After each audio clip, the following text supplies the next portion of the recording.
ഈ ശോമശിഹാക്കി സ്തുതിയായിരിക്കട്ടെ. ഞാൻ മാണിപ്പറമ്പിലച്ചൻ. ലത്തീൻ വേദപാഠകം, ഉയർപ്പുകാലം, 3-ാം ഞായർ, സുവിശേഷ പാഠം, ലൂക്കായുടെ സുവിശേഷം 24-ാം അധ്യായം 35 മുതൽ 48 വരെ തിരുവചനങ്ങൾ. എമ്മാവൂസിലേക്ക് പോയ ശിഷ്യന്മാർ തിരിച്ച് ജെറൂസലമിൽ വന്ന് അവരുടെ അനുഭവം വർണ്ണിക്കുന്ന ആ സംഗതിയാണ്.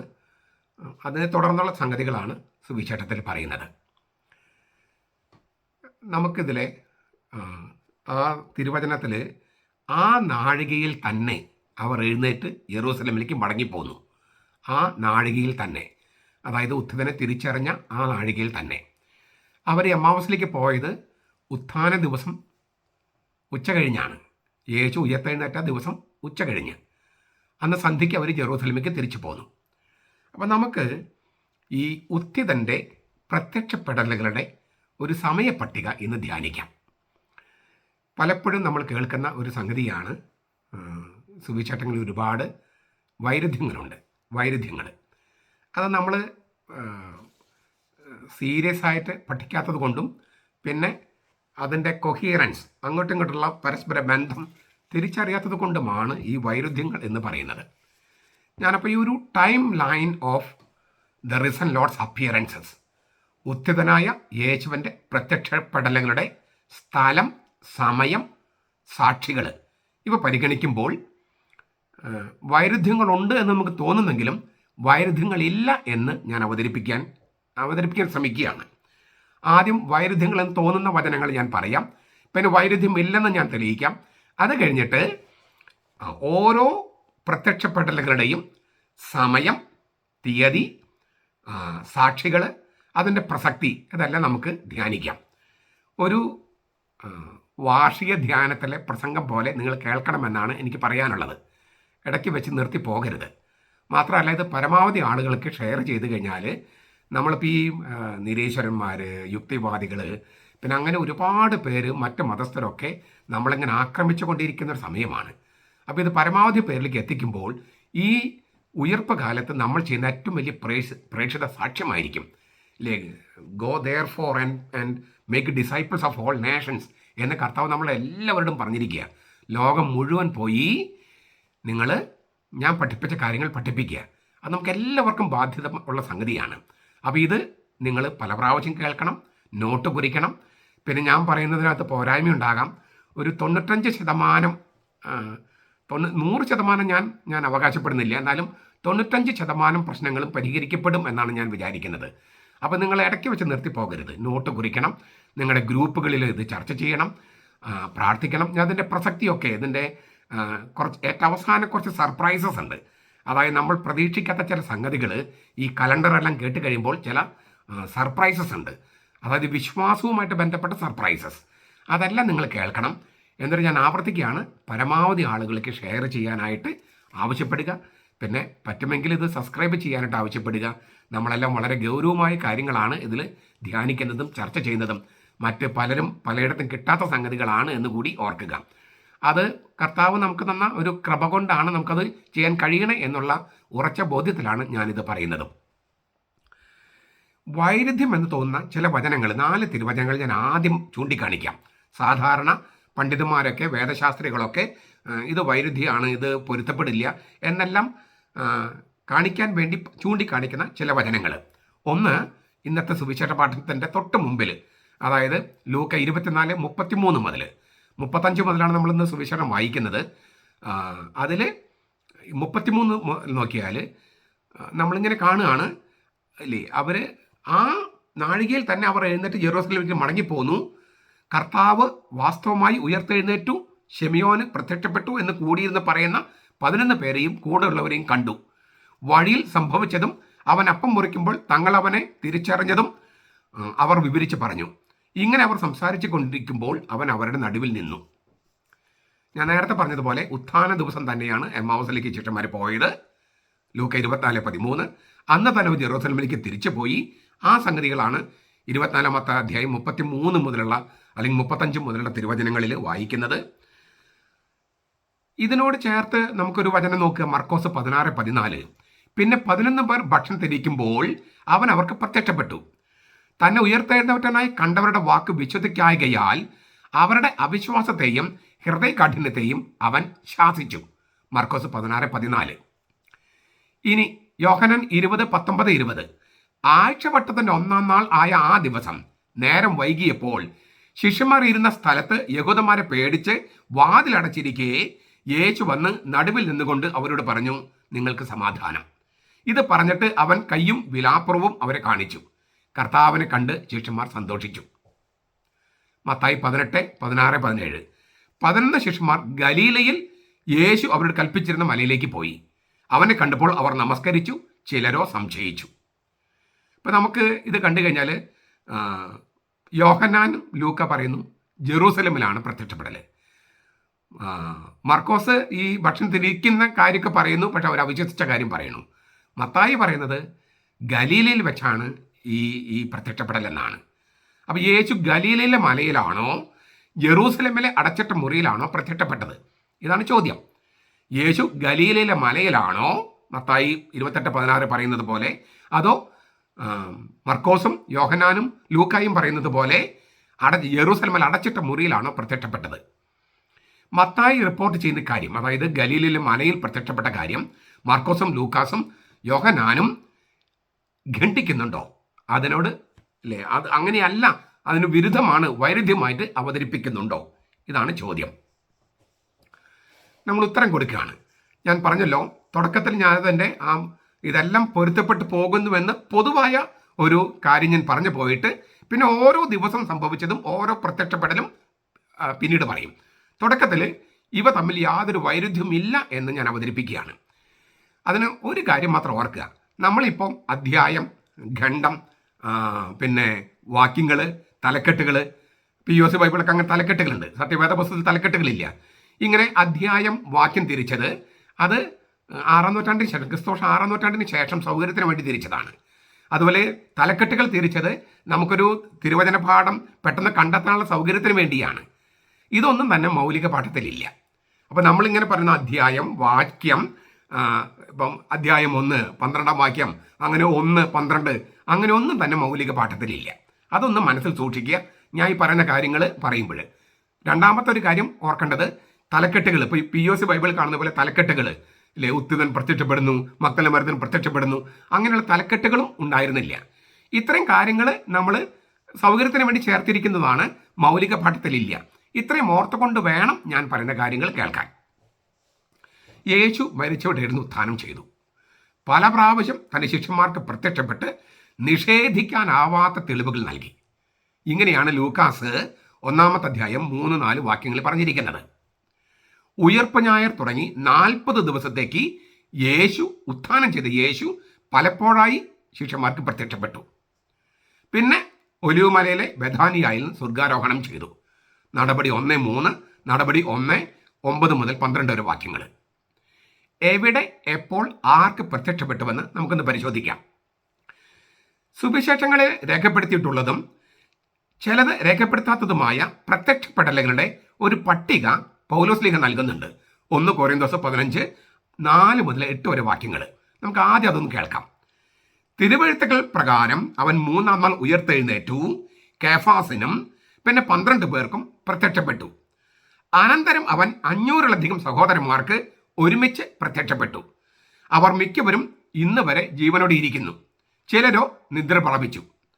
അനന്തരം അവൻ യാക്കോബിനും പിന്നെ അപ്പസ്തോലന്മാർ എല്ലാവർക്കും പ്രത്യക്ഷപ്പെട്ടു. എല്ലാവർക്കും ഒടുവിൽ അകാല പ്രജ പോലെ എനിക്കും പ്രത്യക്ഷപ്പെട്ടു. അപ്പോൾ പൗലോസ് ഒരു പട്ടിക നൽകുകയാണ്. ഇതിൽ ചില പ്രത്യക്ഷപ്പെടലുകൾ നമുക്ക് സുവിശേഷങ്ങളിലുണ്ട്, ചിലത് സുവിശേഷങ്ങളിലില്ല, അത് രേഖപ്പെടുത്തിയിട്ടില്ല. അത് പൗലോസിന് പാരമ്പര്യത്തിൽ നിന്ന്, സഭയുടെ പാരമ്പര്യത്തിൽ പകർന്ന് കിട്ടിയതാണ് എന്ന് ഈ വചനം പറയുന്നതിന് തൊട്ട് മുമ്പ് പറയുന്നുണ്ട്. അപ്പോൾ സഭയിൽ വളരെ ശക്തമായി നിലനിന്നിരുന്ന, അതായത് പ്രത്യക്ഷപ്പെട്ട അപ്പസ്തോലന്മാരും 12 പേരും ഒക്കെ സ്ത്രീകളൊക്കെ പറഞ്ഞതിൻ്റെ വെളിച്ചത്തിൽ സഭയിൽ ആഴത്തിൽ വേരോടിയിരുന്ന ചില വിശുദ്ധ പാരമ്പര്യത്തിൽ നിന്നാണ് പൗലോസ് ഈ കാര്യം കുറിക്കുന്നതെന്ന് തൊട്ട് മുകളിൽ, ഈ വചനം പറഞ്ഞതിന് തൊട്ട് മുകളിൽ 1 കൊരിന്തോസ് 15 1 മുതൽ വായിച്ചാൽ നിങ്ങൾക്ക് മനസ്സിലാകും. ഇവിടെ നമ്മൾ കാണുന്ന ഒരു സംഗതി, അവൻ 12 പേർക്ക് പ്രത്യക്ഷപ്പെട്ടു. 11 ആണോ 12 ആണോ? 11 ആണോ 12 ആണോ? പൗലോസ് ഈ ലേഖനം എഴുതുന്നത് ക്രിസ്തുവർഷം 56-ലാണ്. കൊരിന്തോസ്യർക്കാർ ലേഖനം എഴുതുന്നത് ക്രിസ്തുവർഷം 56-ലാണ്. ഈ ക്രിസ്തുവർഷം 33-ൽ നടന്ന കാര്യങ്ങളാണ് പറയുന്നത്. അപ്പോൾ ഈ 11 യൂദാസ് നഷ്ടപ്പെട്ടു പോയി, അതിന് പകരം മത്തിയാസിനെ തെരഞ്ഞെടുത്തു. അതിനാൽ പൗലോസ് ഇത് എഴുതുന്ന സമയത്ത് ഈ 12 പേരുണ്ട്. അതിൽ യാക്കോബ് മരിച്ചു പോയെങ്കിലും 33-ൽ നടന്ന കാര്യങ്ങളാണ് പറയുന്നത്. അപ്പോൾ 12 പേരെന്ന് പൗലോസ് പറയുന്നതിന് കാരണം യൂദാസിന്റെ സ്ഥാനത്ത് മത്തിയാസിനെ തെരഞ്ഞെടുത്തു എന്ന കാര്യം അത് ഉൾച്ചേർത്തുകൊണ്ടാണ്. നടപടി ഗ്രന്ഥം 1-ാം അധ്യായം 20 മുതൽ 26 വരെ വാക്യങ്ങളിൽ യൂദാസിന്റെ സ്ഥാനത്ത് മത്തിയാസിനെ തെരഞ്ഞെടുക്കുന്ന കാര്യം പറഞ്ഞിട്ടുണ്ട്. അത് സംഭവിച്ചത് പെന്തക്കോസ്ത് സംഭവത്തിന് മുൻപാണ്. പെന്തക്കോസ്ത് സംഭവിക്കുന്ന കാര്യം രേഖപ്പെടുത്തുന്ന നടപടി ഗ്രന്ഥം 2-ാമത്തെ അധ്യായത്തിലാണ്. അപ്പോൾ ഈ പരിശുദ്ധാത്മാവിന്റെ പരസ്യമായ ആവിഷ്കാരം നടക്കുന്ന പെന്തക്കോസ്തയ്ക്ക് മുൻപ് തന്നെ യൂദാസിന്റെ സ്ഥാനത്ത് യൂദാസിന് പകരമായിട്ട് മത്തിയാസിനെ തെരഞ്ഞെടുക്കുന്നുണ്ട്. അപ്പം അതുകൊണ്ടാണ് ഈ പൗലോസ് 11 എന്ന് പറയാതെ 12 എന്ന് പറഞ്ഞിരിക്കുന്നത്. ഈ മത്തിയാസിനെ തെരഞ്ഞെടുക്കുമ്പോൾ അതിന് പത്രോസ് മുന്നോട്ട് വെച്ചൊരു വ്യവസ്ഥയുണ്ട്. എന്താണ് ആ വ്യവസ്ഥ? നടപടി ഗ്രന്ഥം 1:21-22 പത്രോസ് പറയാണ് ആദിമസഭയിലെ ഇങ്ങനെ ഒരുമിച്ച് ചേർന്ന 120 പേരോട്, ആകയാൽ കർത്താവായ യേശു യോഹന്നാന്റെ സ്നാനം മുതൽ നമ്മെ വിട്ട് ആരോഹണം ചെയ്ത നാൾ വരെ നമ്മുടെ ഇടയിൽ സഞ്ചരിച്ചു പോകുന്ന കാലത്തെല്ലാം ഞങ്ങളോട് കൂടെ നടന്ന പുരുഷന്മാരിൽ ഒരാൾ ഞങ്ങളോടുകൂടെ അവന്റെ പുനരുത്ഥാനത്തിന് സാക്ഷിയായി തീരണം. ആ വചനങ്ങളെല്ലാം നോക്കുക. ആകയാൽ കർത്താവായ യേശു യോഹന്നാന്റെ സ്നാനം മുതൽ നമ്മെ വിട്ട് ആരോഹണം ചെയ്ത നാൾ വരെ നമ്മുടെ ഇടയിൽ സഞ്ചരിച്ചു പോകുന്ന കാലത്തെല്ലാം ഞങ്ങളോട് കൂടെ നടന്ന പുരുഷന്മാരിൽ ഒരാള് ഞങ്ങളോട് കൂടെ അവന്റെ പുനരുത്ഥാനത്തിന് സാക്ഷിയായിരിക്കണം. അപ്പോൾ അവരുടെ കൂടെ ഉണ്ടായിരുന്ന 12 പേർക്ക് ഉണ്ടായിരുന്ന പുനരുത്ഥാനത്തിന് സാക്ഷിയായ ഒരാളെയാണ് യൂദാസിന് പകരം തിരഞ്ഞെടുക്കുന്നത്. ഞാൻ പറഞ്ഞ മനസ്സിലാവുന്നുണ്ടോ? ഒന്നുകൂടെ ആവർത്തിക്കുന്നത് വ്യക്തതയ്ക്ക് വേണ്ടിയാണ്. പൗലോസ് എന്തുകൊണ്ട് 11 പേരെന്ന് പറയാതെ 12 പേരെന്ന് പറഞ്ഞു? ഇല്ലേ, അവൻ മരിച്ചവരിൽ ഉത്ഥാനം ചെയ്തു, കേഫാസിനും 11 പേർക്കും എന്ന് പറയാതെ 12 പേർക്കും എന്ന് പറഞ്ഞത് എന്തുകൊണ്ട്? യൂദാസ് ഉണ്ടായിരുന്നില്ലല്ലോ എന്നാണ് ചോദ്യം. അതിനുള്ള ഉത്തരമാണ് നമ്മൾ പറയുന്നത്. പത്രോസ് ഈ യൂദാസിന്റെ സ്ഥാനത്ത് പകരം ആളെ നിയമിക്കണം എന്ന് പറഞ്ഞപ്പോൾ അതിന് വെച്ച വ്യവസ്ഥ എന്താണ്? യോഹന്നാന്റെ സ്നാനം മുതൽ നമ്മെ വിട്ട് യേശു സ്വർഗാരോഹണം ചെയ്ത നാൾ വരെ നമ്മുടെ സഞ്ചരിച്ചു പോരുന്ന കാലത്തെല്ലാം ഞങ്ങളോട് കൂടെ നടന്ന പുരുഷന്മാരിൽ ഒരാള് അവന്റെ പുനരുദ്ധാനത്തിന് സാക്ഷിയായിരിക്കണം. ഈ വ്യവസ്ഥകൾ പാലിച്ച കുറച്ച് പേരുടെ ആളുകൾ അവിടെയുണ്ട്. അവിടെ 2 പേരെയാണ് സഭ തെരഞ്ഞെടുത്തത്, ബർണബാസും മത്തിയാസും. അതിൽ ഒരാൾക്കാണ് ബർസബാസ്, ജോസഫ് എന്ന് പറഞ്ഞ ബർസബാസ്, മത്തിയാസ് തെരഞ്ഞെടുക്കപ്പെടുകയാണ്. അപ്പൊ ഇദ്ദേഹം പുനരുദ്ധാനത്തിന് സാക്ഷിയാണ്. കാര്യം മനസ്സിലായോ? പുനരുദ്ധാനത്തിന് സാക്ഷിയാണ്.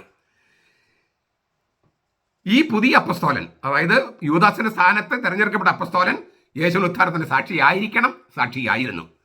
അത് എപ്പോൾ, എവിടെ എന്നീ കാര്യങ്ങൾ രേഖപ്പെടുത്തിയിട്ടില്ല. അത് രേഖപ്പെടുത്തണമെന്ന് അവർക്ക് തോന്നിയില്ല. കാരണം അത് എല്ലാവർക്കും അറിയാവുന്ന സത്യമായിരുന്നു അത്. കാരണം ഈ 12 പേരെ കൂടെ കുറെ പേര് വേറെ ഉണ്ടായിരുന്നു എന്നർത്ഥം.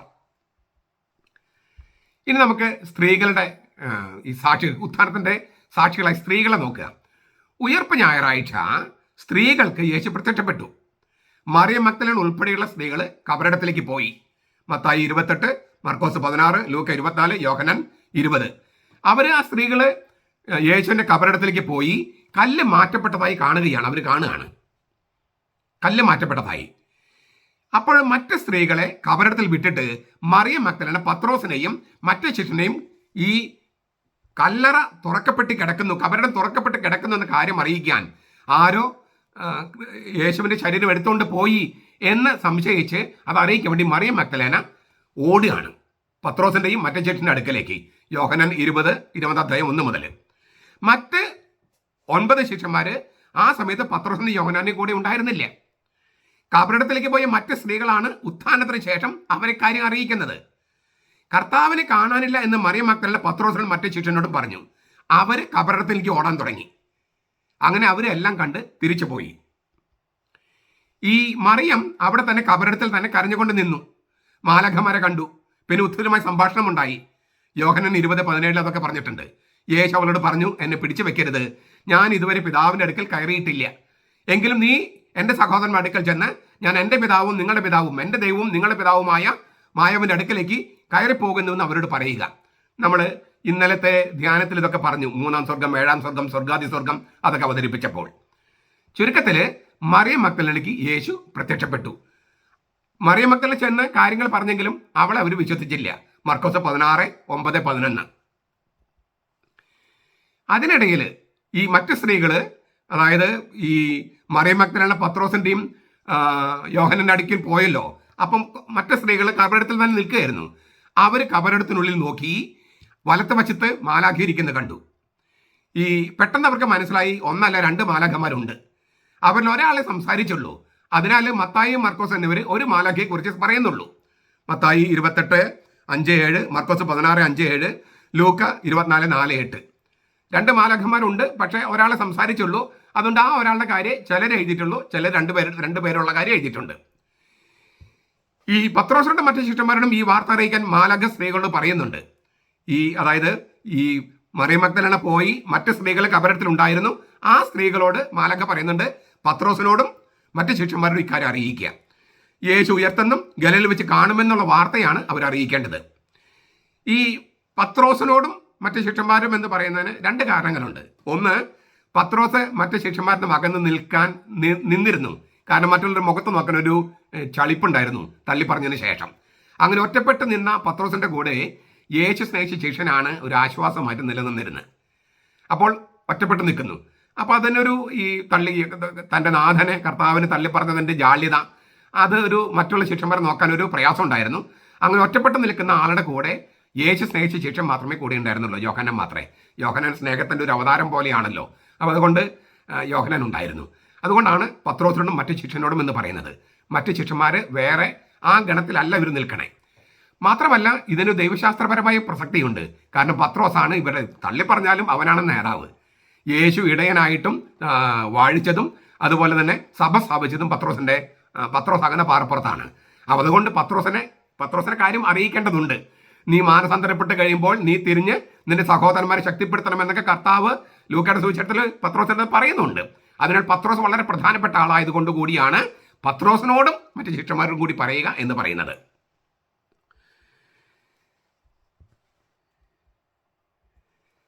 മത്തായി 28:8-10 ഈ സ്ത്രീകൾ കബറിടത്തിൽ ഇറങ്ങി മറ്റു ശിഷ്യന്മാരുടെ അടുത്തേക്ക് പോവുകയാണ്. പത്രോസിനെയും യോഹന്നാനെയും അവർ കണ്ടില്ല. കാരണം അവർ മറിയം മഗ്ദലേന സാക്ഷ്യം കേട്ട് കബറിടത്തിലേക്ക് പോകുകയാണ്. ഈ കബറിടത്തുള്ള സ്ത്രീകൾ മറ്റു ശിഷ്യന്മാരെ അറിയിക്കാൻ വേണ്ടി പോകുന്ന സമയത്ത് പത്രോസും യോഹന്നാൻ കബറിടത്തിലേക്ക് ഓടിക്കൊണ്ടിരിക്കുകയാണ്. മറ്റു ശിഷ്യന്മാരെ കാണാൻ പോയ സ്ത്രീകൾ പോയപ്പോൾ അപ്പോഴാണ് പത്രോസും യോഹന്നാനും കബറിടത്തിലെത്തുന്നത്. അവർ അതെല്ലാം പരിശോധിച്ച്, കല്ലറയെല്ലാം പരിശോധിച്ച്, ഞാൻ അതേക്കുറിച്ച് കൂടുതൽ പിന്നീട് പറയാം, പോകുന്നു. മറിയം മഗ്ദലേന അവിടെ വെച്ചിട്ട് യേശുവിനെ കാണുന്നു. മറിയം മഗ്ദലേന കണ്ടതിന് ശേഷം യേശു മറ്റു സ്ത്രീകളെയും കണ്ടു. മാലാഖ പറഞ്ഞ വാർത്ത യേശു സ്ഥിരീകരിച്ചു. ഗലീലയിൽ വെച്ച് അവർ അവനെ കാണും. ഇതൊക്കെയാണ് മത്തായി 28:8-10 വരെ വാക്യങ്ങളിൽ പറഞ്ഞിരിക്കുന്നത്.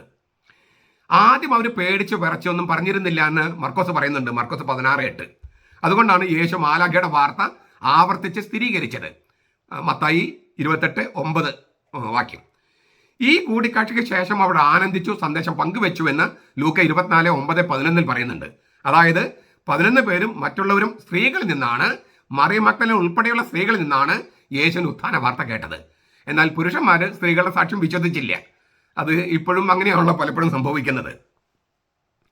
അപ്പോൾ സ്ത്രീകളുടെ കാര്യം നമ്മൾ സൂചിപ്പിച്ചു. ഇനി ശൂന്യമായ കല്ലറയും പ്രത്യക്ഷപ്പെടലും. ഞാൻ ഒന്നുകൂടി 3ാമത്തെ ആവർത്തിക്കുകയാണ്, ക്ഷമിക്കണം. ഇങ്ങനെ പറഞ്ഞു കഴിഞ്ഞിട്ട് ഞാൻ ഓരോ ദിവസം എങ്ങനെ എപ്പോൾ സമയം പിന്നീട് പറയാം. ഇത് ഞാൻ എല്ലാം പൊരുത്തപ്പെട്ട് പോകുന്നെന്ന് പറയാനാണ് ഞാൻ ഇപ്പോൾ ഇത് സൂചിപ്പിക്കുന്നത്. ശൂന്യമായ കല്ലറയും പ്രത്യക്ഷപ്പെടലും.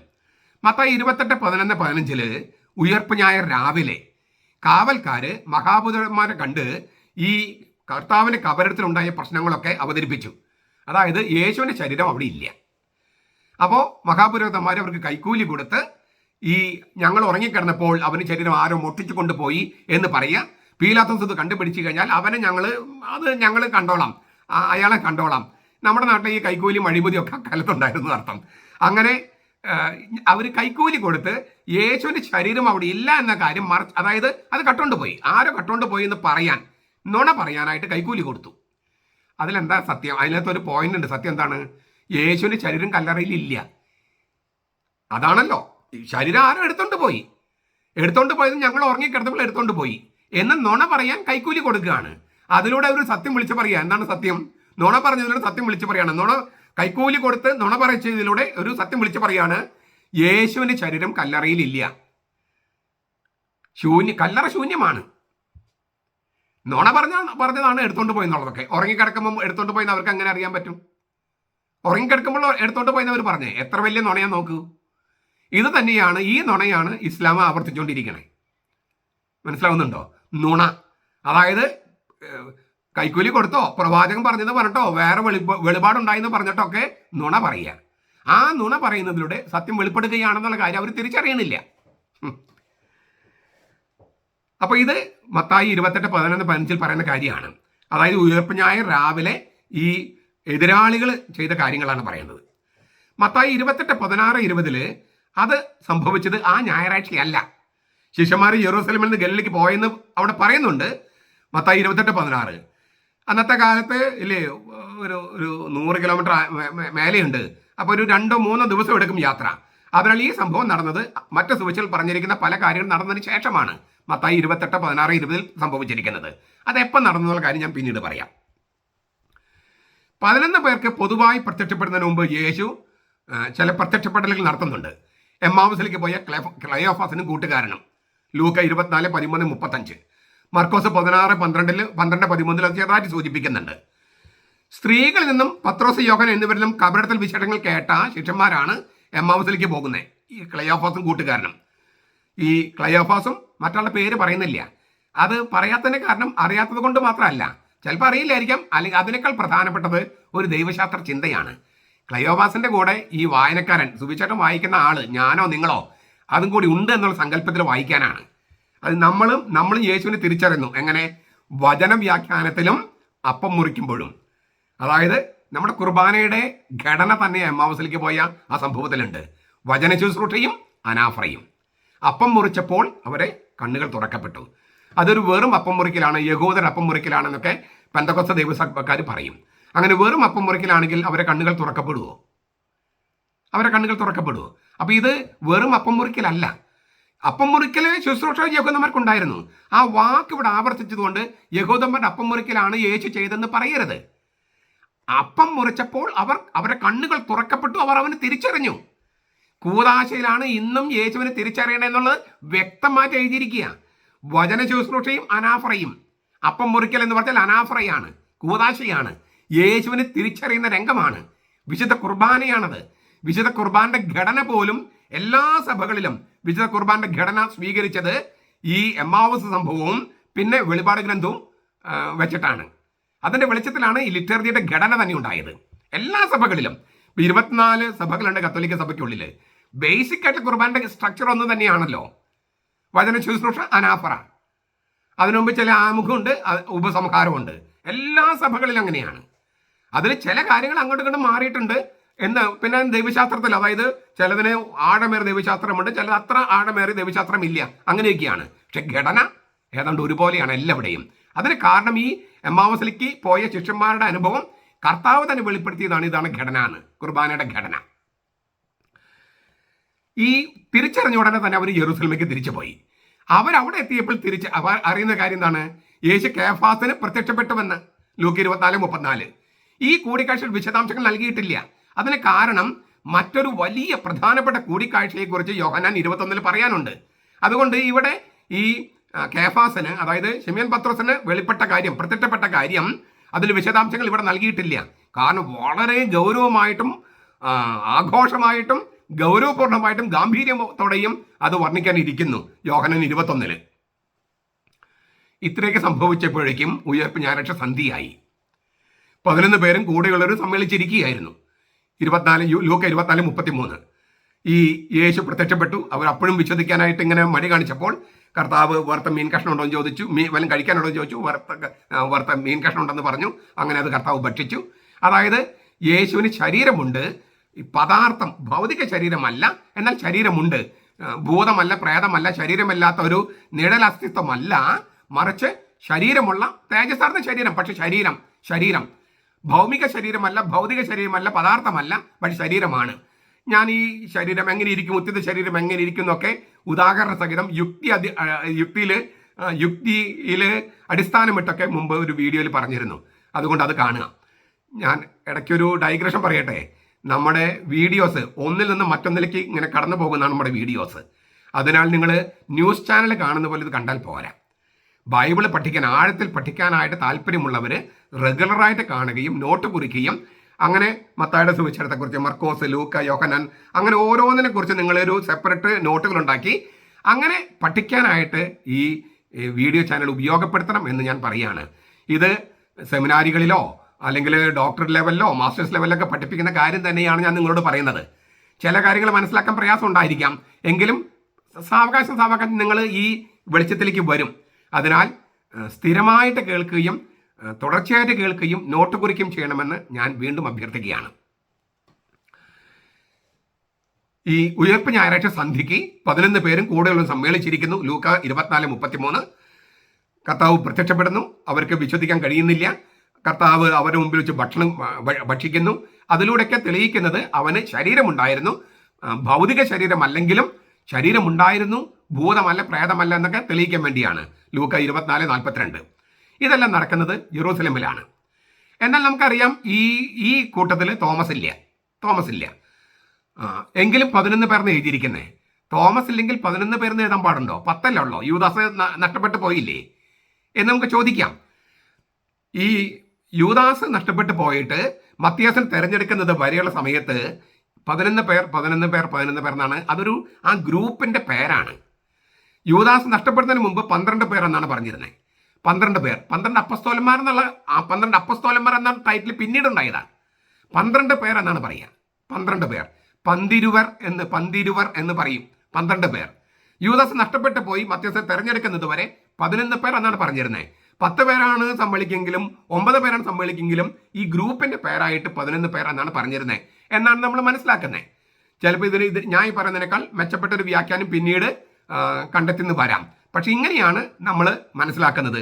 അതുകൊണ്ട് ഞാൻ പറഞ്ഞ 95% ഞാൻ പറഞ്ഞ വ്യാഖ്യാനം ശരിയാണ്. ഒരു 5% ഞാനൊരു ഗ്യാപ്പ് ഇട്ടിട്ടുണ്ട്. മറ്റു ദൈവശാസ്ത്രന്മാർക്ക് ഇതിനകത്ത് കൂട്ടിച്ചേർക്കാൻ കഴിയും.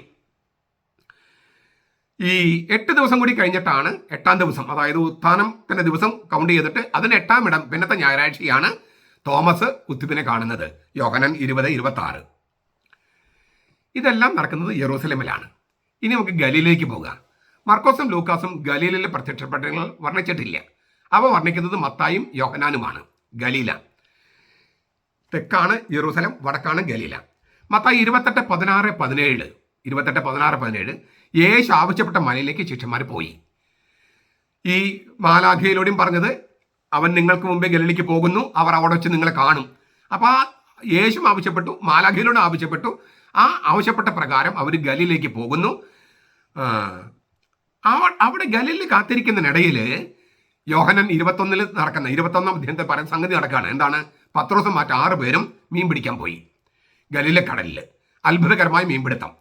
അവിടെ അത് കഴിഞ്ഞിട്ട് പത്രോസിനുള്ള ദൗത്യം, ഇടയ ദൗത്യം, അതായത് നീ എൻ്റെ ആടുകളെ മേയ്ക്കുക, കുഞ്ഞാടുകളെ മേയ്ക്കുക, പെണ്ണാടുകളെ മേയ്ക്കുക എന്നൊക്കെ പറഞ്ഞിട്ടുള്ള ആ ദൗത്യം കൊടുക്കുന്നു. പിന്നെ പത്രോസിന്റെ രക്തസാക്ഷിത്വത്തെക്കുറിച്ചും യോഹന്നാന്റെ മരണത്തെക്കുറിച്ചെല്ലാം സൂചനകൾ നൽകുന്നു. ഇതെല്ലാം സംഭവിക്കുന്നത് ഗലീലയിലെത്തി ഗലീല കടലിൽ മീൻ പിടിക്കാൻ പോയ ആ സമയത്താണ്. ഒരു ഗണം എന്ന നിലയിൽ യേശു അവർക്ക് പ്രത്യക്ഷപ്പെടുന്നത് അത് 3-ാം പ്രാവശ്യമായിരുന്നു. അങ്ങനെ യോഹന്നാൻ എഴുതിയിട്ടുണ്ട്. ഒരു ഗണം എന്ന നിലയിൽ, വ്യക്തികൾക്കുള്ള പ്രത്യക്ഷപ്പെടൽ കൂടാതെ ഒരു ഗണം എന്ന നിലയിൽ ഇവർക്ക് പ്രത്യക്ഷപ്പെടുന്നത് ഇത് 3-ാം പ്രാവശ്യമാണ്. അത് അപ്പോഴും തോമസ് ഇല്ല. യോഹന്നാൻ 21:14 യോഹന്നാൻ 21 തോമസ് ഉണ്ട്. ഞാൻ ഇത് പറയുന്ന എനിക്കൊരു ചെറിയ കൺഫ്യൂഷൻ വന്നു. ഈ ഒരു ഗണം എന്ന നിലയിൽ 3-ാം പ്രാവശ്യം എന്ന് പറഞ്ഞല്ലോ, അതിൽ 1-ാമത്തത് തോമസ് ഇല്ലാതെ യോഹന്നാൻ 20-ാമത്തെ അധ്യായം, പിന്നെ തോമസിനോട് കൂടെ 20-ാമത്തെ അധ്യായത്തിൽ തന്നെ, പിന്നെ 21-ാം അധ്യായത്തിലെ 3-ാമത്തെ. അപ്പോൾ 3 ഒരു ഗണമായിട്ട് കർത്താവ് പ്രത്യക്ഷപ്പെട്ട 3-ാം പ്രാവശ്യമാണ്. ഒന്ന് തോമസ് ഇല്ലാതെ യോഹന്നാൻ 20:19 മുതൽ 23 വരെ. പിന്നെ തോമസിനോട് കൂടെ യോഹന്നാൻ 20, 24 മുതൽ 31 വരെ. പിന്നെ യോഹന്നാൻ 21 പറയുന്ന ആ മീൻപിടുത്തത്തോട് കൂടിയുള്ള ആ പ്രത്യക്ഷപ്പെടൽ. ഇങ്ങനെ ഈ 3 എണ്ണമാണ് ഒരു ഗ്രൂപ്പായിട്ട് 3-ാം പ്രാവശ്യം എന്ന് പറയുന്ന, ഇത് പ്രത്യക്ഷപ്പെടുന്ന 3-ാം പ്രാവശ്യമാണെന്ന് യോഹന്നാൻ പറയുന്നത് ഇങ്ങനെ കണക്കാക്കിയിട്ടാണ്. ഈ മീൻപിടുത്തമെല്ലാം കഴിഞ്ഞിട്ടാണ് ഗലീലയിലെ മലയിലെ പ്രത്യക്ഷപ്പെടൽ. അതും ഒരു ഗണമായിട്ടുള്ളതാണ്. അത് ഞാൻ കുറച്ച് കഴിയുമ്പോൾ പ്രത്യക്ഷപ്പെടൽ എണ്ണമെല്ലാം പറഞ്ഞ് സാക്ഷികളുടെ കാര്യം ഞാൻ പിന്നീട് പറയാം. ഈ ഗലീല കടലിലെ മീൻപിടുത്തം കഴിഞ്ഞ് ഗലീല മലയിൽ ചെല്ലുകയാണ് മത്തായി 28, 16, 17. ആ ഗലീലിൽ വെച്ച് തന്നെയാണ്, ഇവിടെ വെച്ച് തന്നെയാണ് 500-ലധികം പേർക്ക് ശിക്ഷപ്പെട്ടതെന്നാണ് മിക്ക പണ്ഡിതന്മാരും വിചാരിക്കുന്നത്. 1 കൊരിന്ത്യർ 15:6 പറയുന്ന ആ 500-ലധികം ശിഷ്യന്മാർക്ക് പ്രത്യക്ഷപ്പെട്ടതും ഗലീലയിലെ മലയിൽ വെച്ചായിരിക്കാം, അല്ലെങ്കിൽ ഗലീലയിൽ എവിടെ വെച്ചിട്ടാണെന്നാണ് ഊഹിക്കുന്നത്. അത് സ്വാഭാവികമാണ്. കാരണം യേശുവിന് ഉത്ഥാന വാർത്ത പ്രചരിക്കുകയും രഹസ്യ ശിഷ്യന്മാരെല്ലാവരും ഇപ്പോൾ പരസ്യമായി രംഗത്ത് വരികയൊക്കെ ചെയ്തിരുന്ന സമയമാണ്. അതായത് അരിമത്തക്കാരൻ ജോസഫ്, നിക്കോദമസ്, ഇങ്ങനെ രഹസ്യ ശിഷ്യന്മാരെല്ലാം വന്നു. അപ്പോൾ ഈ വാർത്ത പ്രചരിച്ചു കഴിഞ്ഞു. അപ്പോൾ കുറേ അധികം പേര് ഗലീലയിൽ വെച്ചിട്ടാണെങ്കിൽ ആദ്യത്തെ അപ്പം വർധന, രണ്ടാമത്തെ അപ്പം വർധന, അപ്പോൾ അങ്ങനെ കുറേ പേരുണ്ട് അല്ലേ. 5000 പേര്, 4000 പേര്, സ്ത്രീകളും കുട്ടികളും ഒഴികെ അതിൽ കുറേ അധികം പേര് വിശ്വാസികളായിട്ട് വന്നു. അതുകൊണ്ടാണ് ഈ 500-ലധികം ശിഷ്യന്മാർക്ക് ഗലീലയിൽ വെച്ചിട്ട്, കാരണം ആദ്യത്തെ അപ്പം വർധന നടന്നു അവിടെയാണ്, രണ്ടാമത്തെ അപ്പം വർധന നടന്നതും അവിടെയാണ്, അതിനും കുറച്ചുകൂടി വടക്ക് ചേർന്ന്. അപ്പോൾ അതുകൊണ്ട് കുറേ അധികം ശിഷ്യന്മാർ ഗലീലയിൽ ഉണ്ടായിരുന്നു. അപ്പോൾ അതിൽ കുറേ പേര് രഹസ്യമായിട്ട് ഇരിക്കുകയായിരുന്നു. ഉത്ഥാന വാർത്തയെല്ലാം പ്രചരിച്ചു കഴിഞ്ഞപ്പോൾ അവരെല്ലാം പരസ്യമായിട്ട് വന്നു, കർത്താവ് അവർക്ക് പ്രത്യക്ഷപ്പെട്ടു. 11 പേര് യേശുവിനെ ഒന്നിലധികം പ്രാവശ്യം കണ്ടു കഴിഞ്ഞു. അവർ വിശ്വസിച്ചു. ആദ്യമായിട്ട് കണ്ടവർ സംശയിച്ചിരിക്കാം. അതുകൊണ്ടാണ് അവിടെ പറയുന്നത് അവൻ പ്രത്യക്ഷപ്പെട്ടു, ചിലർ വിശ്വസിച്ചു, ചിലർ സംശയിച്ചു. അപ്പോൾ 11 പേർക്ക് പല പ്രാവശ്യം അവർ കണ്ടിട്ടുള്ളത് കൊണ്ട് അവർ വിശ്വസിച്ചു, ആദ്യമായിട്ട് കാണുമ്പോൾ സംശയിച്ചു. അത് സ്വാഭാവികമാണ്. കാരണം അന്ന് വരെ ചരിത്രത്തിൽ ഉണ്ടാകാത്തൊരു സംഗതിയാണ് മരിച്ചവരെന്ന് പറഞ്ഞ ഉത്ഥാനം ചെയ്യാൻ. ഒരു ഡെഡ് ബോഡി ഇഹലോകത്തിൽ തിരിച്ചു വരുന്നതല്ല യേശുവിൻ്റെ ഉത്ഥാനം. ലാസറോ അല്ലെങ്കിൽ നായനിലെ വിധവയുടെ മകനോ അല്ലെങ്കിൽ പിന്നെ ആരാണ് ജായറസിന്റെ മകളോ, അവരൊക്കെ പുനരുജ്ജീവനമാണ്, ഇഹലോകത്തേക്ക് തിരിച്ചു വരിക. അങ്ങനെ ആയിരുന്നല്ലേ യേശു പുതിയ ജനസിലുള്ള ഒരു ജീവന്റെ അവസാന ഘട്ടത്തിലേക്കാണ് ചുവട് വയ്ക്കുന്നത്. അങ്ങനെ ചരിത്രത്തിൽ ആദ്യമായിട്ട് സംഭവിക്കണേ. ചരിത്രത്തിനുള്ളിലാണ്, പക്ഷെ ചരിത്രത്തെ കവച്ചു വെക്കുകയാണ്. അതൊരൊറ്റ പ്രാവശ്യം കണ്ടുകൊണ്ടെന്ന് വിശ്വസിക്കാൻ കഴിയില്ല. അവർക്ക് തന്നെ അത് എന്താണെന്ന് അറിയില്ലായിരുന്നു. ഫരിസയർ എന്ന നിലയിൽ എല്ലാവരും വിശ്വസിച്ചിരുന്നു മരിച്ചവർക്ക് ഉത്ഥാനമുണ്ടെന്ന്. പക്ഷെ അത് ലോകാവസാനത്തിൽ നടക്കുമെന്ന് അവർ വിചാരിച്ചിരുന്നേ. ഇപ്പോൾ ചരിത്രത്തിന്റെ ഒത്ത നടുക്ക്, സമയത്തിനൊത്ത നടുക്ക് ഒരാൾ മരിച്ചവരിൽ ഉത്ഥാനം ചെയ്തിരിക്കുന്നു. അത് ഒരൊറ്റ കാഴ്ച കൊണ്ടൊന്നും വിശ്വസിക്കാൻ പറ്റുമായിരുന്നില്ല. കാരണം അത്രയും വലിയ ഒരു മഹാത്ഭുതമായിരുന്നു അത്. അതുകൊണ്ടാണ് അവർ സംശയിച്ചു എന്ന് പറയുന്നത്. കാരണം തങ്ങളുടെ ജീവിതാനുഭവങ്ങളിൽ ഒന്നും തന്നെ ഒരു മാതൃകയും ഇല്ലാത്തൊരു സംഗതിയായിരുന്നു അത്. പൂർവ്വ മാതൃകകൾ ഒന്നുമില്ലാത്തത്. അതുകൊണ്ട് തന്നെ അത്തരം ഒരു അനുഭവത്തിലേക്ക് വരണമെങ്കിൽ, അത് വിശ്വസിക്കണമെങ്കിൽ സമയമെടുക്കുമായിരുന്നു. അതാണ് അവിടെ സംഭവിച്ചിരിക്കുന്നത്. ചിലർ വിശ്വസിച്ചു, ചിലർ സംശയിച്ചു എന്ന് മത്തായി 18, 16, 17 പറഞ്ഞിരിക്കുന്നത് അതുകൊണ്ടാണ്. ഇനി അവസാനത്തെ ചില പ്രത്യക്ഷപ്പെടലുകൾ. 1 കൊരിന്ത്യർ 15:7 പറയണു, യാക്കോബ്, യേശുവിൻ്റെ കസിനായിരുന്നു യാക്കോബ്, ആ യാക്കോബിന് പ്രത്യക്ഷപ്പെട്ടു. എവിടെ വെച്ചെന്ന് അറിയില്ലെങ്കിലും മിക്കവാറും ഗലീലിൽ വെച്ചായിരിക്കുമെന്നാണ് നമ്മൾ ഊഹിക്കുന്നത്. കാരണം അവിടെയാണ് യാക്കോബ് വളർന്നത്. മത്തായി 12:46, 50, മത്തായി 13:55. ഈ യേശുവിൻ്റെ സഹോദരന്മാർ, കസിൻസ് ആയിരുന്നവർ പലരും യേശുവിൽ ആദ്യം വിശ്വസിച്ചിരുന്നില്ല. യോഹന്നാൻ 7:5 പറയുന്നുണ്ട്, സഹോദരന്മാർ പോലും അവൻ വിശ്വസിച്ചിരുന്നില്ല. അപ്പോൾ അവരെല്ലാം വിശ്വസിക്കാൻ തുടങ്ങിയത് ഉത്ഥാനത്തിന് ശേഷമാണ്. അങ്ങനെ ഉത്ഥാനത്തിന് ശേഷം വിശ്വസിക്കാൻ തുടങ്ങിയത് യാക്കോബിന് പ്രത്യക്ഷപ്പെട്ടതിന് ശേഷമാണ്. അപ്പോൾ യേശുവിൻ്റെ സഹോദരൻ എന്നറിയപ്പെടുന്ന അദ്ദേഹത്തിൻ്റെ കസിൻ, അവിടുത്തെ കസിൻ, ആ കസിൻ വിശ്വസിക്കാൻ ആരംഭിക്കുന്നത് ഒരു പ്രത്യക്ഷപ്പെടലിന് ശേഷമാണെന്ന് 1 കൊരിന്ത്യർ 15:7 പറഞ്ഞിരിക്കുന്നു. ആ പ്രത്യക്ഷപ്പെടൽ നടക്കുന്നത് ഗലീലയിൽ വെച്ചാണ്. കാരണം യാക്കോബ് അവിടെയാണ് താമസിച്ചിരുന്നത്. 1 കൊരിന്ത്യർ 15:7 പറയുന്നു, യാക്കോബിന് പ്രത്യക്ഷപ്പെട്ടതിന് ശേഷം എല്ലാ അപ്പസ്തലന്മാർക്കും യേശു വീണ്ടും പ്രത്യക്ഷപ്പെട്ടു.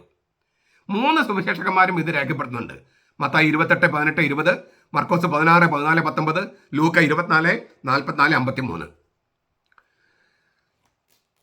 യെറൂസലേമിലെ ഒലിവുമലയുടെ കിഴക്ക് ഭാഗത്തുള്ള ബഥാനിയ വരെ അവർ കൂട്ടിക്കൊണ്ടു പോകുന്നു. അന്തിമ കൽപ്പനകൾ നൽകുന്നു, സ്വർഗത്തിലേക്ക് ആരോഹണം ചെയ്യുന്നു. ഇതെല്ലാം കഴിഞ്ഞിട്ടാണ് ഏറ്റവും അവസാനം പൗലോസിന് അകാല പ്രജ പോലെ പൗലോസിന് പ്രത്യക്ഷപ്പെടുന്നു. 1 കൊരിന്തോസ് 15:8. അത് നടപടി ഗ്രന്ഥത്തിൽ 3 പ്രാവശ്യം വർണ്ണിച്ചിട്ടുണ്ട്. 9-ാമത്തെ അധ്യായം, 22-ാമത്തെ അധ്യായം, 26-ാം അധ്യായം. ചുരുക്കത്തിൽ ഞാൻ ഈ പറഞ്ഞ കാര്യങ്ങൾ നിങ്ങൾക്ക് എല്ലാം കൂടെ ഓർക്കാൻ പറ്റും എനിക്ക് അറിഞ്ഞുകൂടാ. ഇനി പറയുന്ന കാര്യങ്ങൾ പറയുമ്പോൾ നിങ്ങൾക്ക് കൃത്യമായിട്ട് ഓർക്കാൻ പറ്റും. ഞാൻ ഈ പറഞ്ഞ പ്രകാരമാണെങ്കിൽ ഒരു വൈരുദ്ധ്യവും നമുക്ക് കാണാനില്ല. യേശുവിൻ്റെ പ്രത്യക്ഷപ്പെടലുകളിൽ ഒരു വൈരുദ്ധ്യവുമില്ല. ഈ ഇതിൻ്റെ തീയതി, സ്ഥലം, ഡേറ്റ്, സാക്ഷികൾ ഇതെല്ലാം വെച്ച് നമ്മളിപ്പോൾ വർണ്ണിക്കാൻ പോവുകയാണ്. അപ്പോൾ നിങ്ങൾക്കിത് വളരെ കൃത്യമായിട്ട് മനസ്സിലാകും. ഞാൻ ആദ്യം പറഞ്ഞത് വൈരുദ്ധ്യമില്ലെന്ന് കാണിക്കാൻ വേണ്ടിയാണ്. ഇനിയാണ് സമയപ്പട്ടിക പറയാൻ പോകുന്നത്. ഇതിൽ തന്നെ ഞാൻ പറഞ്ഞ ചില സർപ്രൈസസ് ഉണ്ട്. 7-ാമത്തെ പ്രത്യക്ഷപ്പെടൽ, 12-ാമത്തെ പ്രത്യക്ഷപ്പെടൽ, അതെല്ലാം വലിയ വലിയ സർപ്രൈസുകളാണ്. അപ്പം ആ സർപ്രൈസിലേക്ക് നമുക്ക് പോകാം. ഒന്ന് നമുക്കിങ്ങനെ തലക്കെട്ടുകളായിട്ട് നോക്കാം. 1, ഉയർപ്പ് ദിവസം രാവിലെ. ഉയർപ്പ് ദിവസം രാവിലെ, അതായത് AD 33 ഏപ്രിൽ 5 ഞായർ രാവിലെ. AD 33 ഏപ്രിൽ 5-ാം തീയതി ഞായറാഴ്ച രാവിലെ. അന്ന് എന്തൊക്കെ സംഭവിച്ചു? 1, പല സ്ത്രീകളുടെ ഒരു ഗണം മറിയം മഗ്ദലേന ഉൾപ്പെടെ യേശുവിൻ്റെ കബറിടത്തെങ്കിലേക്ക് പോകുന്നു. അവരുടെ ലക്ഷ്യം മൃതസംസ്കാര ശുശ്രൂഷകൾ പൂർത്തിയാക്കുകയായിരുന്നു. മത്തായി 28:1, മർക്കോസ് 16:1, യോഹന്നാൻ 20:1. വലിയ യഹൂദരുടെ ആചാരരീതി അനുസരിച്ചൊക്കെയാണ് യേശുവിനെ സംസ്കരിച്ചതെന്ന് യോഹന്നാൻ പറയുന്നുണ്ടെങ്കിലും അത് പൂർണ്ണമായിരുന്നില്ല എന്ന് സൂചനയുണ്ട് മത്തായി 28:1, മർക്കോസ് 6:1. അപ്പോൾ മൃതസംസ്കാര ശുശ്രൂഷകൾ പൂർത്തിയാക്കുക എന്ന ലക്ഷ്യത്തോടു കൂടിയാണ് മറിയം മഗ്ദലേന ഉൾപ്പെടെയുള്ള ഒരു സ്ത്രീകളുടെ ഒരു ഗണം യേശുവിൻ്റെ കബറിടത്തെങ്കിലേക്ക് പോകുന്നു. 2, കബറിടം തുറന്നിരിക്കുന്നതായിട്ട് കാണുന്നു. അവർ സ്ത്രീകൾ കാണുന്നു. 3, മറിയം മഗ്ദലേന ഈ കബറിടം തുറന്നിരിക്കുന്ന കണ്ട മറിയം മഗ്ദലേന മറ്റ് സ്ത്രീകൾ അവിടെ വിട്ടേച്ച് പത്രോസിൻ്റെയും മറ്റു ശിഷ്യൻ്റെയും അടുക്കലേക്ക് ഓടുന്നു. ശരീരമോഷ്ടാക്കൾ യേശുവിൻ്റെ ശരീരം എടുത്തുകൊണ്ട് പോയിരിക്കാം എന്ന സംശയം, സങ്കടകരമായ ആ സംശയം അവരെ അറിയിക്കുന്നു. യോഹന്നാൻ 20:2. ഈ മറിയം മഗ്ദലേന പത്രോസിന്റെയും മറ്റു ശിഷ്യന്റെ അടുക്കലേക്ക് പോയ സമയത്ത് കബറിടത്തിൽ നിന്നിരുന്ന മറ്റു സ്ത്രീകൾ മാലാഖിയെ കാണുന്നു. ആദ്യം ഒരു മാലാഖിയുള്ളെന്ന് വിചാരിച്ചു. ഒന്നുകൂടി നോക്കിയപ്പോൾ 2 പേരുണ്ട്. അതിലൊരു മാലാഖ അവരോട് സംസാരിച്ചു. യേശു മരിച്ചവരിൽ ഉയർത്തെഴുന്നേറ്റെന്നും ഈ സദ്വാർത്ത മറ്റ് സഹോദരന്മാരെ അറിയിക്കണമെന്നും മാലാഖ അവരോട് പറയുന്നു. മർക്കോസ് 16:5, ലൂക്ക 24:4, മത്തായി 28:5. 5, ആദ്യം പേടിച്ച് അമ്പരന്ന് പോയ സ്ത്രീകൾ കബറിടത്തിൽ നിന്നും പോയെങ്കിലും ആരോടും ഒന്നും പറഞ്ഞില്ല. മർക്കോസ് 16:8. 6, ആദ്യമുണ്ടായ പേടി മാറിയ സ്ത്രീകൾ യേശു പറഞ്ഞതുപോലെ ചെയ്യുന്നു. അതായത് പോയി മറ്റുള്ളവരുടെ കാര്യങ്ങൾ അറിയിക്കുക. മത്തായി 28:8, ലൂക്ക 24:9.